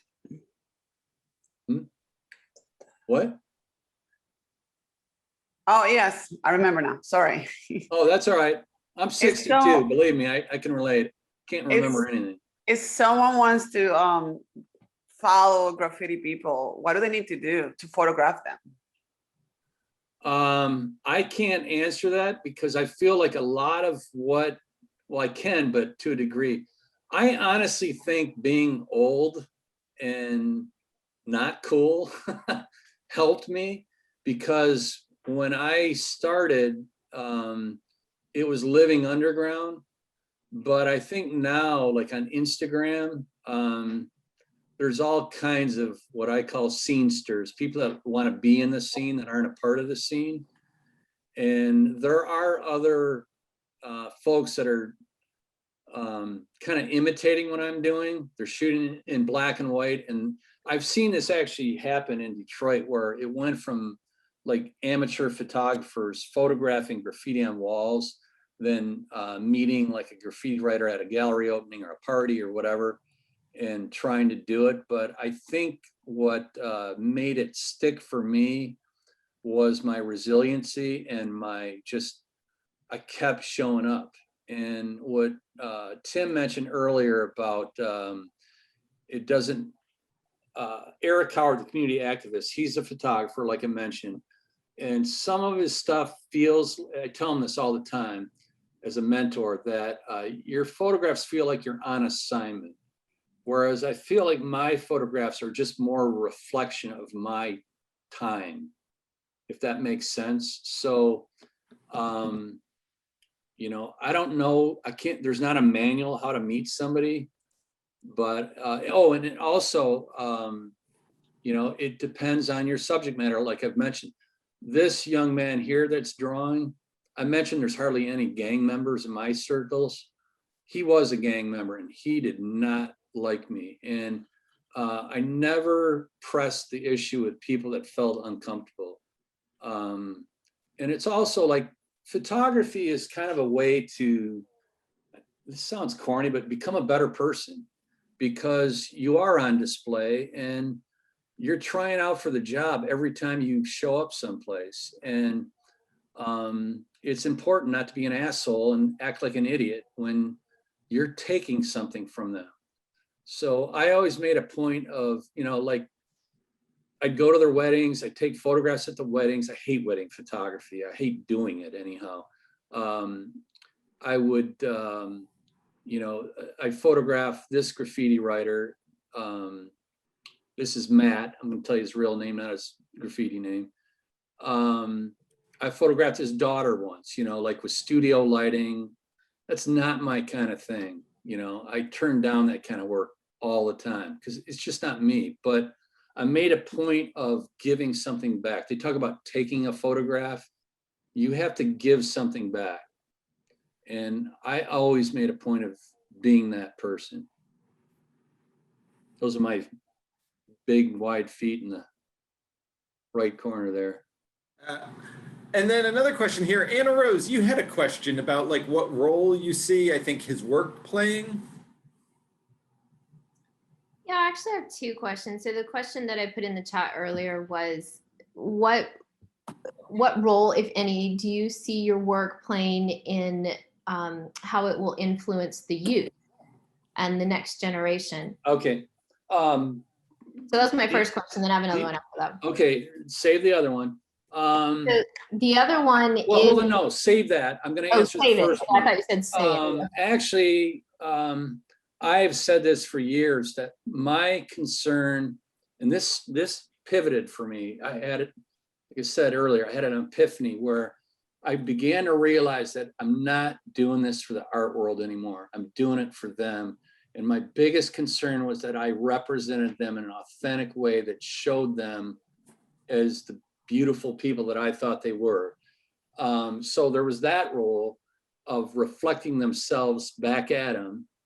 And I made this crew, and now they earn this on their own with their talents as well, but in some ways I made them the crew that they were in Detroit. I get told this all the time from young graffiti writers that are getting, in fact, I just saw a tattoo artist a couple of weeks ago, and I've been told this probably a dozen times, where they said, I got into graffiti because of you. The other role that I play is through the gang intervention program, the Alley Project that I'm a part of. I act as an adult mentor to kids in the neighborhood that are interested in photography. They also have a lowriding program. You associate graffiti and lowriding with gang culture, but what Eric Howard has done is he's brought those two disciplines that are looked at in a negative way and made it about family and community instead of the negative connotations that normally go along with it. And then the third most important role I've played is, this is hard for me to talk about, I've been through 4 funerals now, and all 4 of the funerals, I got approached by the mothers of the graffiti writers, and they had no idea that the extent or any idea to which I was documenting their sons' lives. And all 4 funerals, my photographs were on full display during the funeral, after the funeral, and then I developed relationships mostly with the mothers, because a lot of them come from single family homes. So I look at this project as my greatest achievement within this project is helping people heal. And I really believe in photography's ability to help people heal and get together. So. Nice. Did you had another question, Anna Rose? I did, and Tom, I really appreciate your response to the first question. The second question is related, and it's on a deeper level. You mentioned that, like, when you see the lens or your shoes or things like that, yeah, in the images, and you said you see yourself in the images, but on a deeper level, how do you see yourself in this culture and therefore reflected back to you in these images? Wow, man, you guys are asking really great questions. Well, first of all, I was going to include this in the presentation in the beginning, but I decided not to. I grew up in Detroit during the '67 riots. So I also grew up in the counterculture where, Watergate and the hippie revolt and the March on Washington, Martin Luther King, and all the assassinations. So I had real and genuine animosity towards authority figures, government, that kind of thing. And I think what made me finally realize like I was a part of them, not just an outsider, was kind of that shared belief of creating your own path, regardless of what people think, regardless of how you're judged for your art, and doing art because you want to feed your soul. So they, in the beginning, they used to always call me the old man. Hey, old man. But, as they got to know me, they realized like our backgrounds are very similar. I did grow up in the city of Detroit, and I remember just before the riots, we lived in a policeman and fireman neighborhood. And I remember we had a African-American family move into our neighborhood, first one. And the next day, one of the policemen took a bunch of gasoline and poured it all over their lawn and lit their lawn on fire. What the So hell? Oh, man. I grew up in that environment, and I also I talked about influences other than the obvious ones like Robert Frank and Gary Winogrand. I grew up as a prolific newspaper reader. I still am. I read the New York Times every day. And there was a back page in the Detroit Free Press, had some of the best photographers in the world at that time, 3 Pulitzer Prize winners. And the back page is always dedicated to photography. And that was a huge thing as a 12-year-old, 13-year-old photographer. And I think what it did for me was it just kind of reflected some of my own views that you wouldn't see in the rest of the paper. It was expressed through the medium of photography, not by words. So I've always grown up, there's my camera bag. I always grew up kind of with this anti-establishment persona. And then we were in 1968, the year after the riots, or it might've been 67, I can't remember, but we moved to the suburbs. And I was really alienated towards the suburbs. My sister was too, but my 2 brothers loved it. But I never felt at home there. And I've always kind of felt like I don't belong anywhere because, you live in the suburbs from the age of 7 on, and then it becomes a party whether you want it or not. Yet I wasn't part of Detroit anymore. So I kind of felt like I found my home with this group of people, my friends. It just really resonated with me feeling a part of something as opposed to being an outsider. And I think that's part of being a photographer too. There's a saying by the author Jim Harrison, as a writer, you always have to be off to the side. There's some truth to that. You have to kind of not be fully engaged because you're observing. You have to kind of be a little invisible in some ways. And I felt that like in my soul sometimes, like I didn't really exist or fit in with any crowd. I saw a lot of my friends that were hippies during the 70s that, kind of sold out. And I always had that artistic, spirit in my head. And this really brought it out for me. I'm rambling, but That was a good answer. No, Thank for you. sure. here's a funny thing about Love too. He as hated as he was in the graffiti world, because he was a badass, but he loved children and animals. And I used to make fun of him all the time because he'd reveal his gentle side when he was around children or animals. He was so good with my son and my mom. My mom's 94 now, but when she was starting to get Alzheimer's, he was just so sweet and generous to her. This is Tech, kind of in the middle years. This is when he got in a fight and some guy busted up the side of his head and he wanted me to photograph him, which I normally didn't do that kind of thing as far as photography. I let things happen, but he wanted to photograph. And his mom loves this picture, believe it or not. Yeah, I like it. So these are I call this the three amigos. These are the three best friends that all grew up together. The only person missing is Tech in this one, but we were on our way into a graffiti yard to scout a spot. And it's funny because I've done a lot of location scouting in my business, and very similar in graffiti. We would scout spots without cans of paint. Okay, so epilogue.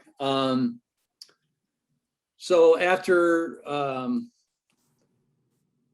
this isn't the photo I wanted next. After Loaf was working at a bar and got shot in the leg. And at this point, I want to say it was 2012, but I can't remember.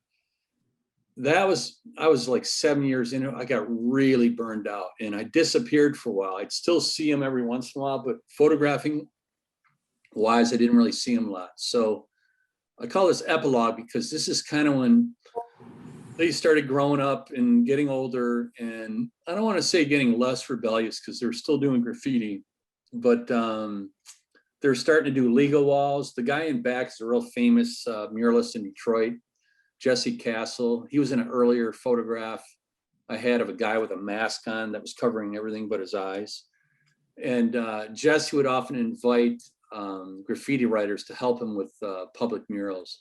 And this was a mural for Dan Gilbert, who was holding he's a billionaire that lives in Detroit, and he has a golf tournament every year. And classic Detroit, they went up and down State Fair Street and painted murals all over, like trying to disguise the poverty and despair that is so like omnipresent in Detroit. And so yeah, he was painting here. This isn't now. Tech moved from Detroit to Flint to escape gang life because he has 2 kids, and he had some heavy stuff going on. And this is when I visited him in Flint, and he was doing a public mural. He got into the mural scene, which I was really happy for him, because up until then, pretty much everything he did was illegal graffiti. The way he got this job is he interviewed this lady in Flint, Michigan, birthplace of GM, by the way, who was in charge of this public mural project. She did not like him at all. And she's like, no, we don't need your kind, and blah, blah, blah. Well, he said, well, if you don't allow me to do a mural, then I'm just going to paint over every mural that you guys do. And that's how he got the job. And she was at his funeral. So I thought that was pretty special that she, these were all shot just before COVID hit. And this is a rare moment for me. I got really drunk this day, and I don't drink. So most of my pictures are awful that day. And I had to wait for like 2 hours before I drove home. You don't see that in the photograph, but I'm sharing it with you. These are all like graffiti kings that live in the neighborhood now. They're painting murals in the neighborhood. This Miguel here, he wasn't part of my story, but I've gotten to know him really well. Another guy that told me, you know, part of the reason he got into graffiti, and a lot of people in the neighborhood got into graffiti, was because of my photographs. There's always this lineage of kids in the neighborhood being raised with graffiti being normal and being, you know, common and not. Oh yeah. I use the word dirty all the time because that's how I feel about it. I've told people in the suburbs what I'm doing, not as much recently, but I kind of get the kind of, you know, expression. So Oh yeah. Low riding, very similar thing. It's really easy to judge certain cultures by, you know, the bullshit you see in the paper about it. But it, you know, if you got a camera and you're willing to explore, somebody asked me about how do you get into it. Well, you really got to be willing to dig deep. And I dug deep, and I found a lot of beauty and love. And there's Tech 9 again. See, I myself in your project and looking at it, I like when we see the young faces. I like when we see someone laughing. You know, like I like the idea that you're so in that the guard comes down or something like that. Yeah. You know, Tech and I would just laugh nonstop.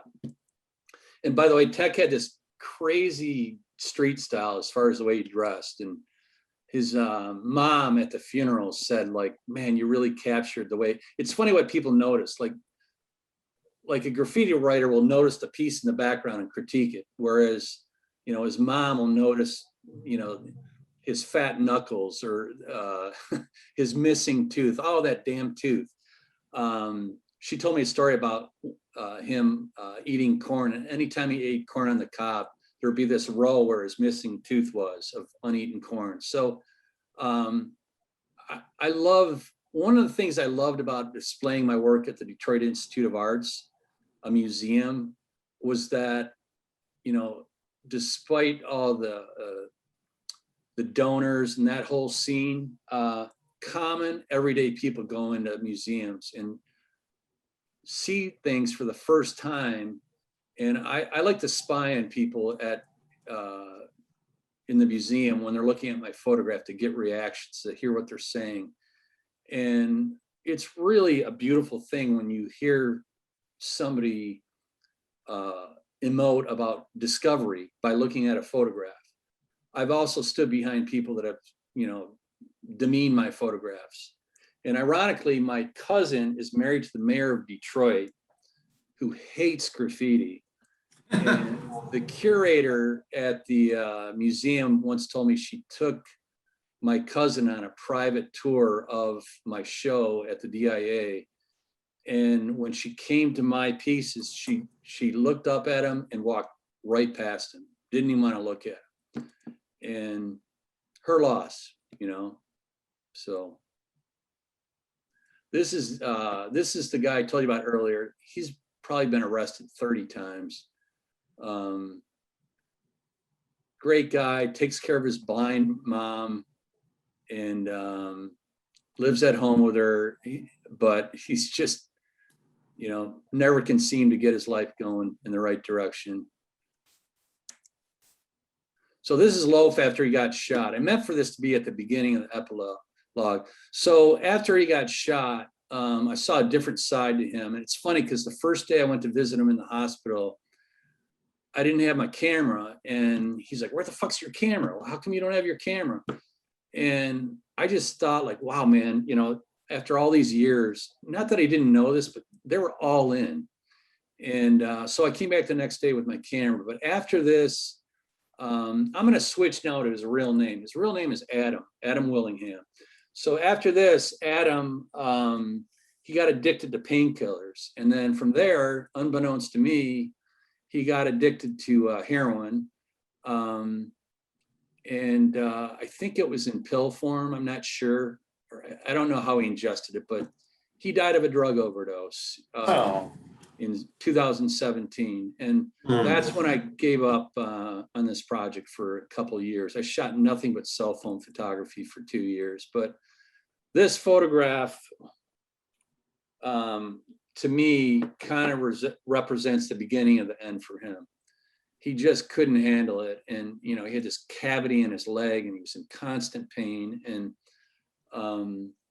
I just felt like he was becoming more and more unstable as far as his emotional attachment to drugs and addiction and all that. So I never show this photograph, but I'm showing it for the purpose of just a life lived and, how things can go wrong and things can turn the other way. For sure. So this is the photograph I showed earlier of Tech 9. That's his real name, Ryan Gonzalez. There's this surreal thing about switching from the secret name to the real name. And once somebody passes away, it just like all of a sudden everything comes above ground. And I can't explain it, but it's a really strange feeling. So Ryan was, remember earlier I showed the alley and there was a drag racing car there? Yeah. That's Joe. Well, Joe does illegal drag racing on the streets. And he was in Flint at one such event, and Tech came to see him and got hit by a car and dragged under this car for like 100 feet. And he died. And I always thought he would die, from gang violence. But so I started wheat pasting photographs in Southwest Detroit. And that's another project I'm still working on. But this was a hot topic because he had moved to Flint, Michigan, but his gang affiliations in Southwest were still really raw. And there was a number of murals. That's his son coming to see the mural. And this is a really hard photograph for me to look at. But there's all these public murals going up, in memory of murals, and the family would come and visit the murals. And it's funny because the family was so afraid of this wheat paste being ruined by a gang member that they wanted me to tear down the whole fence and bring it to their property. But what I ended up doing was just giving them, prints of him. And sure enough, about this lasted almost 2 months, which is an eternity in street art terms. But eventually it was caught on camera. A gang member came and defaced this. Mm. Oh man. This is his sister and his mom and his cousins. This is at another memorial mural done in Flint. And here's the other thing too, as far as like regrets about not seeing this all the way through, like Mary Ellen Mark did with Tiny, is I would have these long gaps, you know, where I wouldn't photograph them as years went by. You know, we're talking about 18 years here, but when he died in Flint, Michigan, you know, an hour away, I couldn't believe the following he had in Flint. I mean, he was already this iconic figure in Flint as well as Southwest Detroit, but it really, I had a lot of regret that I didn't know him more in the Flint years. Right. And oh man. So this is Tech's funeral. At Love's funeral, I brought my camera and I couldn't get myself to do it. Well, Tech's funeral, all right, I'm gonna try to make this short if I can. Go back one. At this wall here, you don't see the wall, but I got a call from Tech's mom. This is Cindy here with the ponytail showing. Mm-hmm. And she said, I got your number from somebody. I heard you have some pictures of my son, Ryan. And I kept using his name too. I said, yeah, you know, I love Ryan. And she said, do you always call him by Ryan? Because everyone calls him Tech. And she's like, I got to meet you. So she comes over to the mural. This is like minutes after we met. And what I thought was I was going to meet Tech's mom for the first time, right? So she comes up, and this is with COVID. None of the graffiti writers had masks. And I said, look for the old gray-haired guy with the mask on, and you'll find me. Well, she had a mask on too. So she comes up to the mural, and she meets me, and she's like, oh my God. Her eyes are just bugging out of her head. She's like, I know you. I'm like, I don't think so. She said, I know you. I cut your hair. Oh, wow. Well, this is the weird part. For 20 years, I've been going to the same barber. And next to his chair, there's another hairstylist that cuts hair. And it was Tech's mom. Oh, that's crazy. Years. She did cut my son's hair. She cut mine a couple times, but at one point, I rarely shared my, if I'm in a space like a barbershop, I don't say, oh yeah, I photograph graffiti culture. Because I like to keep it under wraps. It's just better that way because you never know how people are going to react. And I brought it up to my barber once. I'm doing this show at the Detroit Institute of Arts. And she said to me, my son's a graffiti writer. And I looked at her and went, oh yeah. And then that's all. So, you know, however many years go by, she shows up and realizes, and I realize she's who she is, but I've known her all these years. And she said, you were kind of a dick to me. You totally blew me off when I told you my son was a graffiti writer. And, you know, I said I did that because I want to protect them. But I just thought it was crazy that all these years I've been hanging out, you know, 18 years hanging out with her son, and I know her mom. It's just so weird. And this is in a really wealthy community. So who would think Tech Nine's mom would be hanging out in Birmingham, Michigan? That's crazy. You know, a couple hard questions coming in here that are very thoughtful, and this might be the time to share them. Ofer, your questions are very good. Do you have the voice to share these, or do you want me to read them? Yeah, I can try. Well, why don't you go? Okay. So the first one is, you know, we were looking at that picture of Oaf in the hospital. Loaf in the hospital. Yeah. And the question was, you know, okay, you show up at the hospital and, you know, Loaf says, where the fuck is the camera? Now, does that really mean that they were all in with this project with you? Or is that really a way, I guess the way this phrase says that, were they compartmentalizing your existence in their group? Does that make sense? Looking at me only as somebody to use to get photographs? I think that would be the harsh way to say it. I think the proof that that's false is that, and my wife just walked in, she can tell you this too, is that I have spent time in their lives without a camera a lot. And where graffiti isn't even mentioned. So yeah, I'm a good guy to show up at a wall when they're, you know, doing their thing, but I guess what I learned is they really like me not just as a photographer. So, you know, I think the question kind of alludes a little bit to, you know, are they using me or are we both using each other? And Yeah, a little bit. Well, I I think, was only reacting to what you said.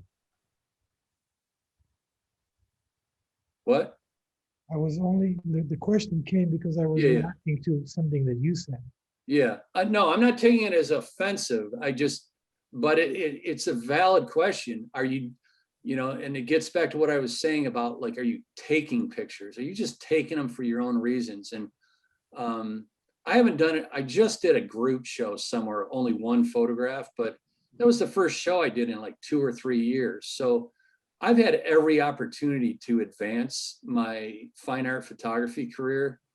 You know, I've had really great things happen. I won a fellowship. I've been in, you know, 2 museum shows, but I told the organizers of the Kresge Fellowship when I won that everyone's talking about their grandiose plans to like rise up in the art community. And I told the facilitator of that I wanted to move sideways. I want to spend more time giving back to my subjects. And that's what the zine project was for me. It was because, you know, you come to my exhibit and, you know, they're in the photographs and I'm selling them for $1,500 each.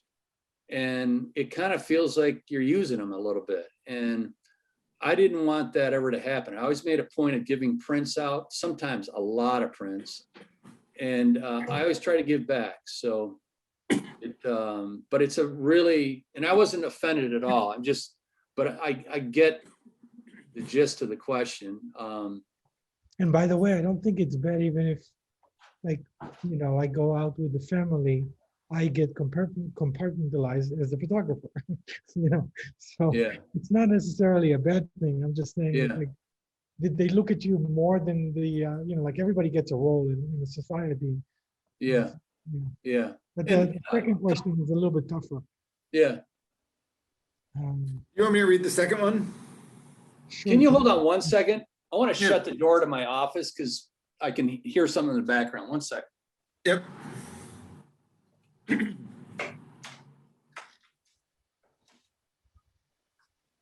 All right. Go ahead. Okay, so I'll read this, but then Ofer will clarify.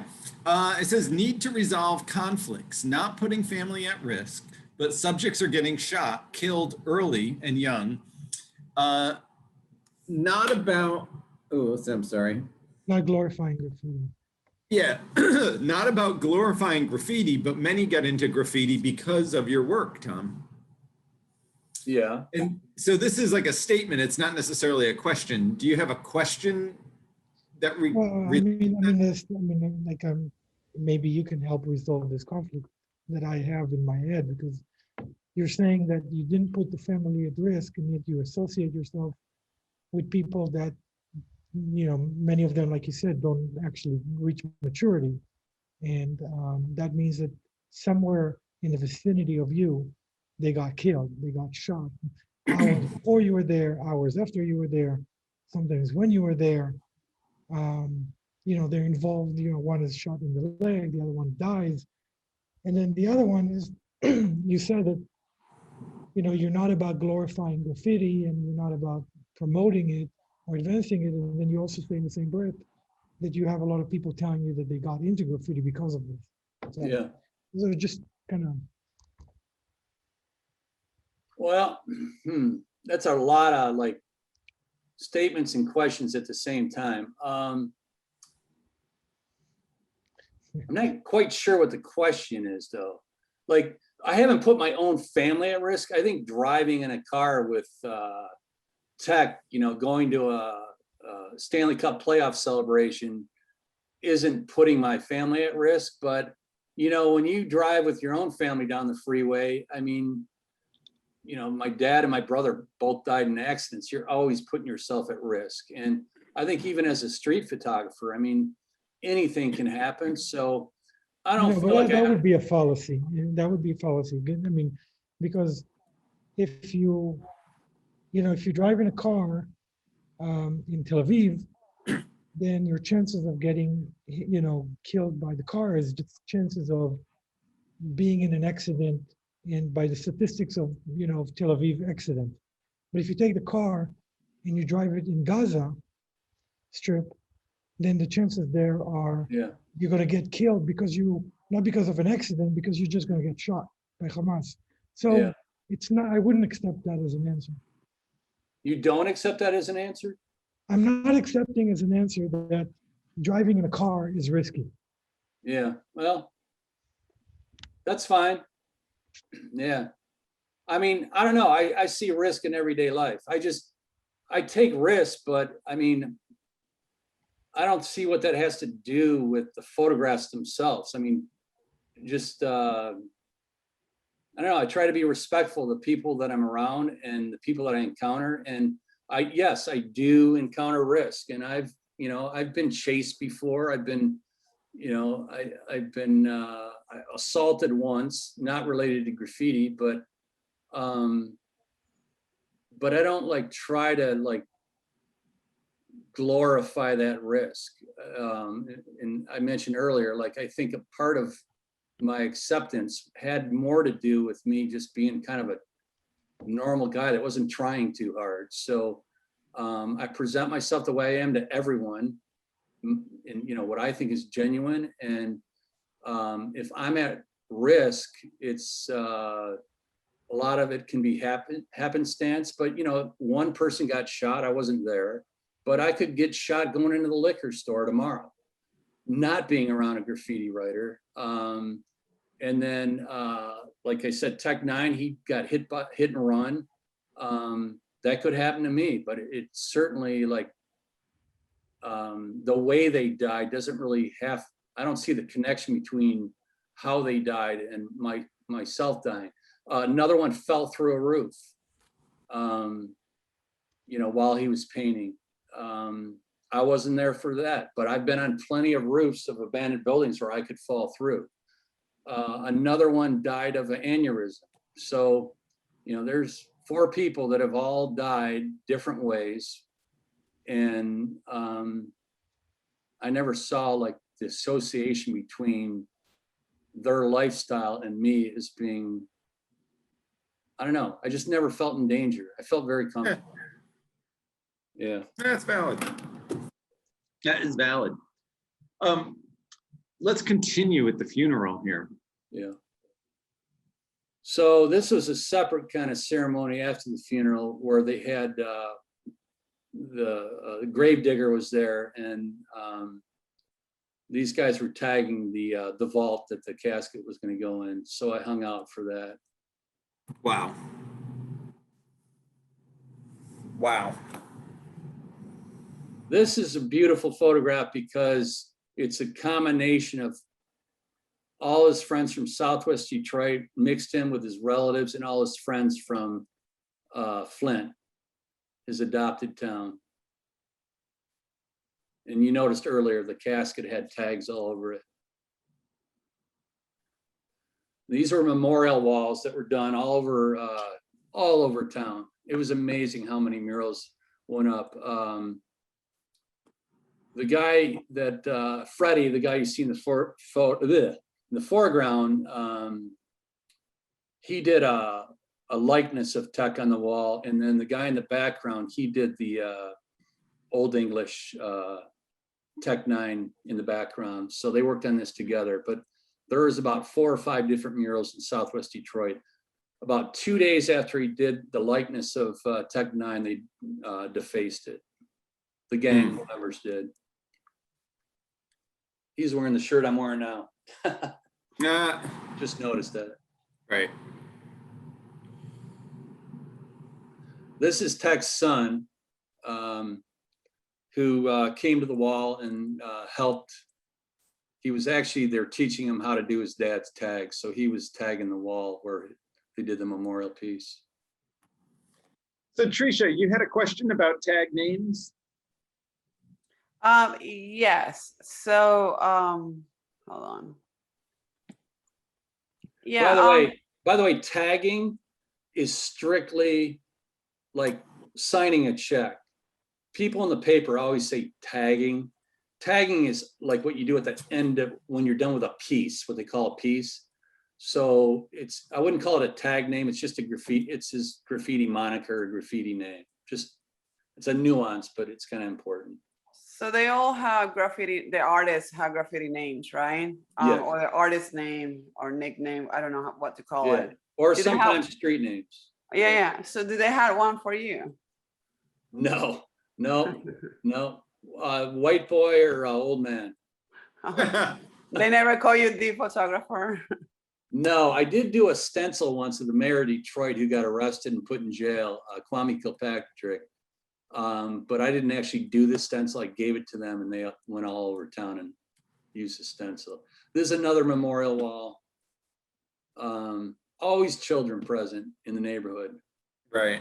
Can't stress enough how this is just normal activity. Acceptable. There's the Gonzalez family. And this is the, right here, that's the hairstylist. That's Tech's mom, his son. wow. His other son's not in here. Here's Tech's dad.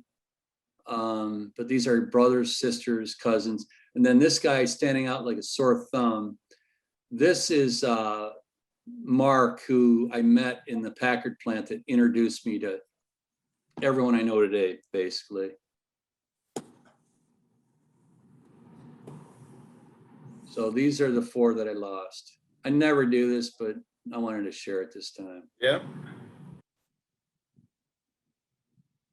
That's beautiful. Pretty remarkable when you think about statistically, like, you know, how many people died in such a short amount of time. This one's blurry. Sorry, I didn't replace this with the higher res one. That's good. And he just died about 2 months ago, brain aneurysm, sitting in his chair with his cell phone in his hand, Oh, like man. like he's taking a nap. All right, we're getting near the end here. So I'm going to just show you how photography, getting back to Mary Ellen Mark again, I just love how when you know somebody their whole life, you don't really think of them aging, but the camera is just really good at doing this, and I find it fascinating. So that's the same Oh, wow. person as he's probably 15 here, 15, 16. And he's holding one of my zines. I'll get to that in a second. That's beautiful. Thank you. Here's Tech 9 as a 17-year-old. I have this skateboard in my office. In fact, hold on one second.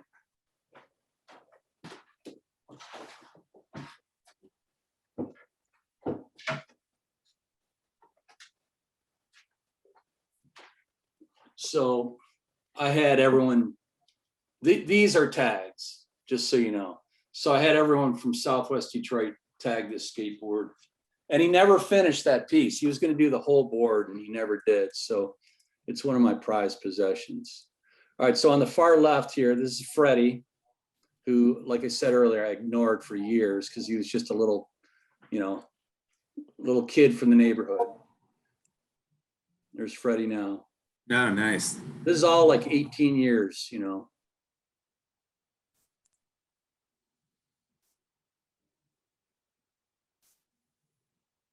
Isn't that crazy? Yeah. Absolutely. And by the way, these are all Tech 9 did all these tattoos on his arm. This is the guy I met at the Packard plant when I first met him. This is going to be a shocker. Yeah. He really changed.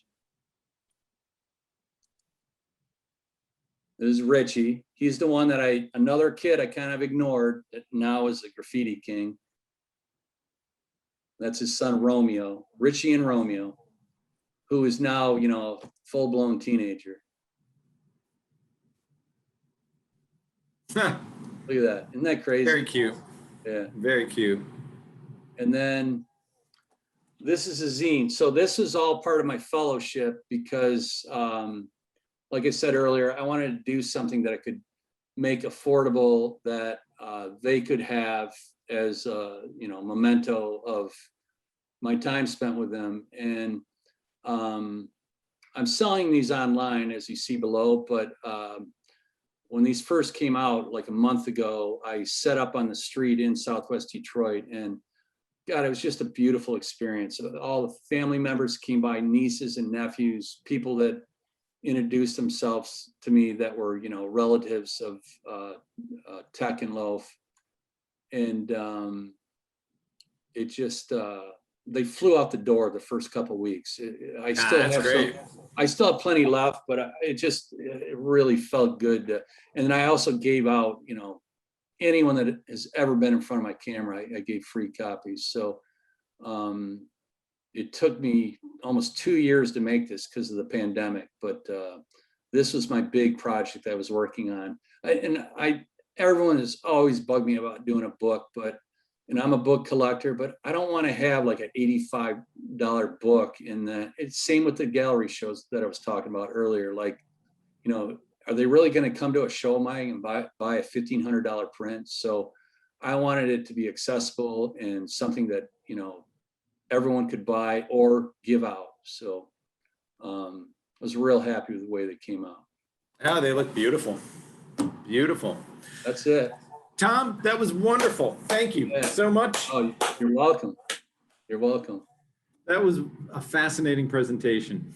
The, you know, this one was kind of different because we kind of wove in the questions in between everything. But if I missed anyone, did I miss anybody's question? Because I tried to stay on top of these, but I know I skidded over things at some point. Let's see, and Tom, you can stop sharing and then we'll see everybody's faces. Oh, okay. Here we are. You guys This all is the class, or this is only half the people because half of them were in another class and they had to go back. Did anybody have anything else for Tom? Anything about these zines or anything about the arc of this project? do. Hi, Tom. Wonderful work. I love it. Thank you. Thank you very much. Quick question. I know that some of them have died and you're very close to many of them still. Are you still following them? Following the ones that are still around? Yes. Oh, absolutely. Yeah. Yeah. And Yeah, are you, yeah, and see, and that I mentioned this earlier, like my photography has suffered because of my relationship with them, because I spend a lot of time now just being a friend. And it's funny, I just went out, this is kind of geeky, but I'm going to share this with you. I went out with this bird watching group the other day because I love nature. And first time I ever did anything like that. And at the end of it, I asked everyone if I could take a group photograph of them. These guys have been together for like 7 years and they're like, wow, really? Nobody's ever asked to take our picture. So I think like, for me, like if you get to know somebody really well, I think there's part of the charm wears off as far as photographically. So my goal isn't always to get a photograph now. It's just to hang out and have a good time. And I don't even mean like partying or anything like that, just being present. And I find sometimes when I have a camera, I'm not present because again, I'm thinking of taking, like, what can I get? And I don't mean that like in a negative way, but photography is about taking something. And that's not my main focus anymore. But it's still definitely a big part of my life. I mean, you spend a lot of years with this group of people. So to me, they're family to you. Yeah, absolutely. Absolutely. Then Mari, you had a question that I realized I forgot to ask that was about shooting in Detroit and shooting outside of Detroit. Do you recall what that was? Yeah, I was just wondering, looking at your website, all the different series are all around or in Detroit, and the question was whether or not you have photographed outside of Detroit. I have, you know, my mom used to live in Arizona. And I used to drive out west every year, but then I realized that everyone was taking the same pictures, Route 66 and kind of the cliche thing. But I'm somebody that, like, during the pandemic, everyone was taking photographs of people during the pandemic and wearing masks, and some great photographs. But I realized, like, if I join in on that, I'm just doing the same thing everyone else is doing. So I've always kind of tried to focus on projects where, like right now, I'm photographing these two graffiti writers while they're herping, which is hunting for snakes and turtles, and it's just ridiculous. But I don't think there's a whole lot of people out there doing that. So I like finding a subject that just doesn't really fall into what everyone else is doing. I'm not good at joining. And I think that's kind of helped me as being a loner in some ways has helped me as a photographer, because I'm not looking to be popular or do what everyone else is doing or get accepted. I'm doing it for me and I'm doing it for them. So that's the short answer. Yeah, that's good. Anybody else? Jeffrey, you had a question that I think I skipped over. I believe he answered it. It was just about how regularly he spends time with them, and he's talked about that quite a bit. Yeah. Yeah. Thank you for you're sharing welcome. your work and You're your welcome. overall Yeah. approach. I've never heard or spoken with somebody who's been this involved with their subjects before, and it's I think in my young photography career, it feels a lot taking, and so to hear from somebody.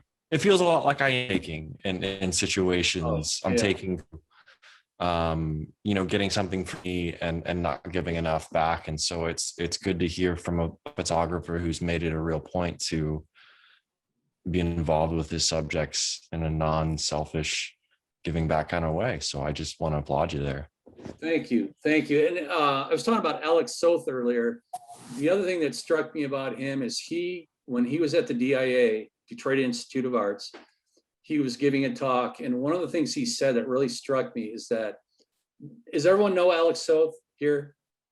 I do. I'm not sure everybody does. Oh, man, you guys gotta look him up. He's, I think, one of the best living photographers right now. But anyhow, one of the things he said was that he's really shy, and every time he approaches somebody, he has some fear. And I can so relate to that. I used to be painfully shy when I was younger. And I think even with the familiarity of this group that I've photographed all these years, I still had that little minute thing in the back of my head saying, don't ask, don't ask. Right. And if you don't ask, you don't get. So that gets back to what I was saying about like photography being a tool to become a better person, and self-taught about teaching yourself about life and how to encounter people respectfully and with dignity. So very good, very good. Let's end on that note. Tom, you were very generous. This was fascinating. Fascinating. You kind of covered even more than I imagined you, and some of these things were so universal, and then some were so specific.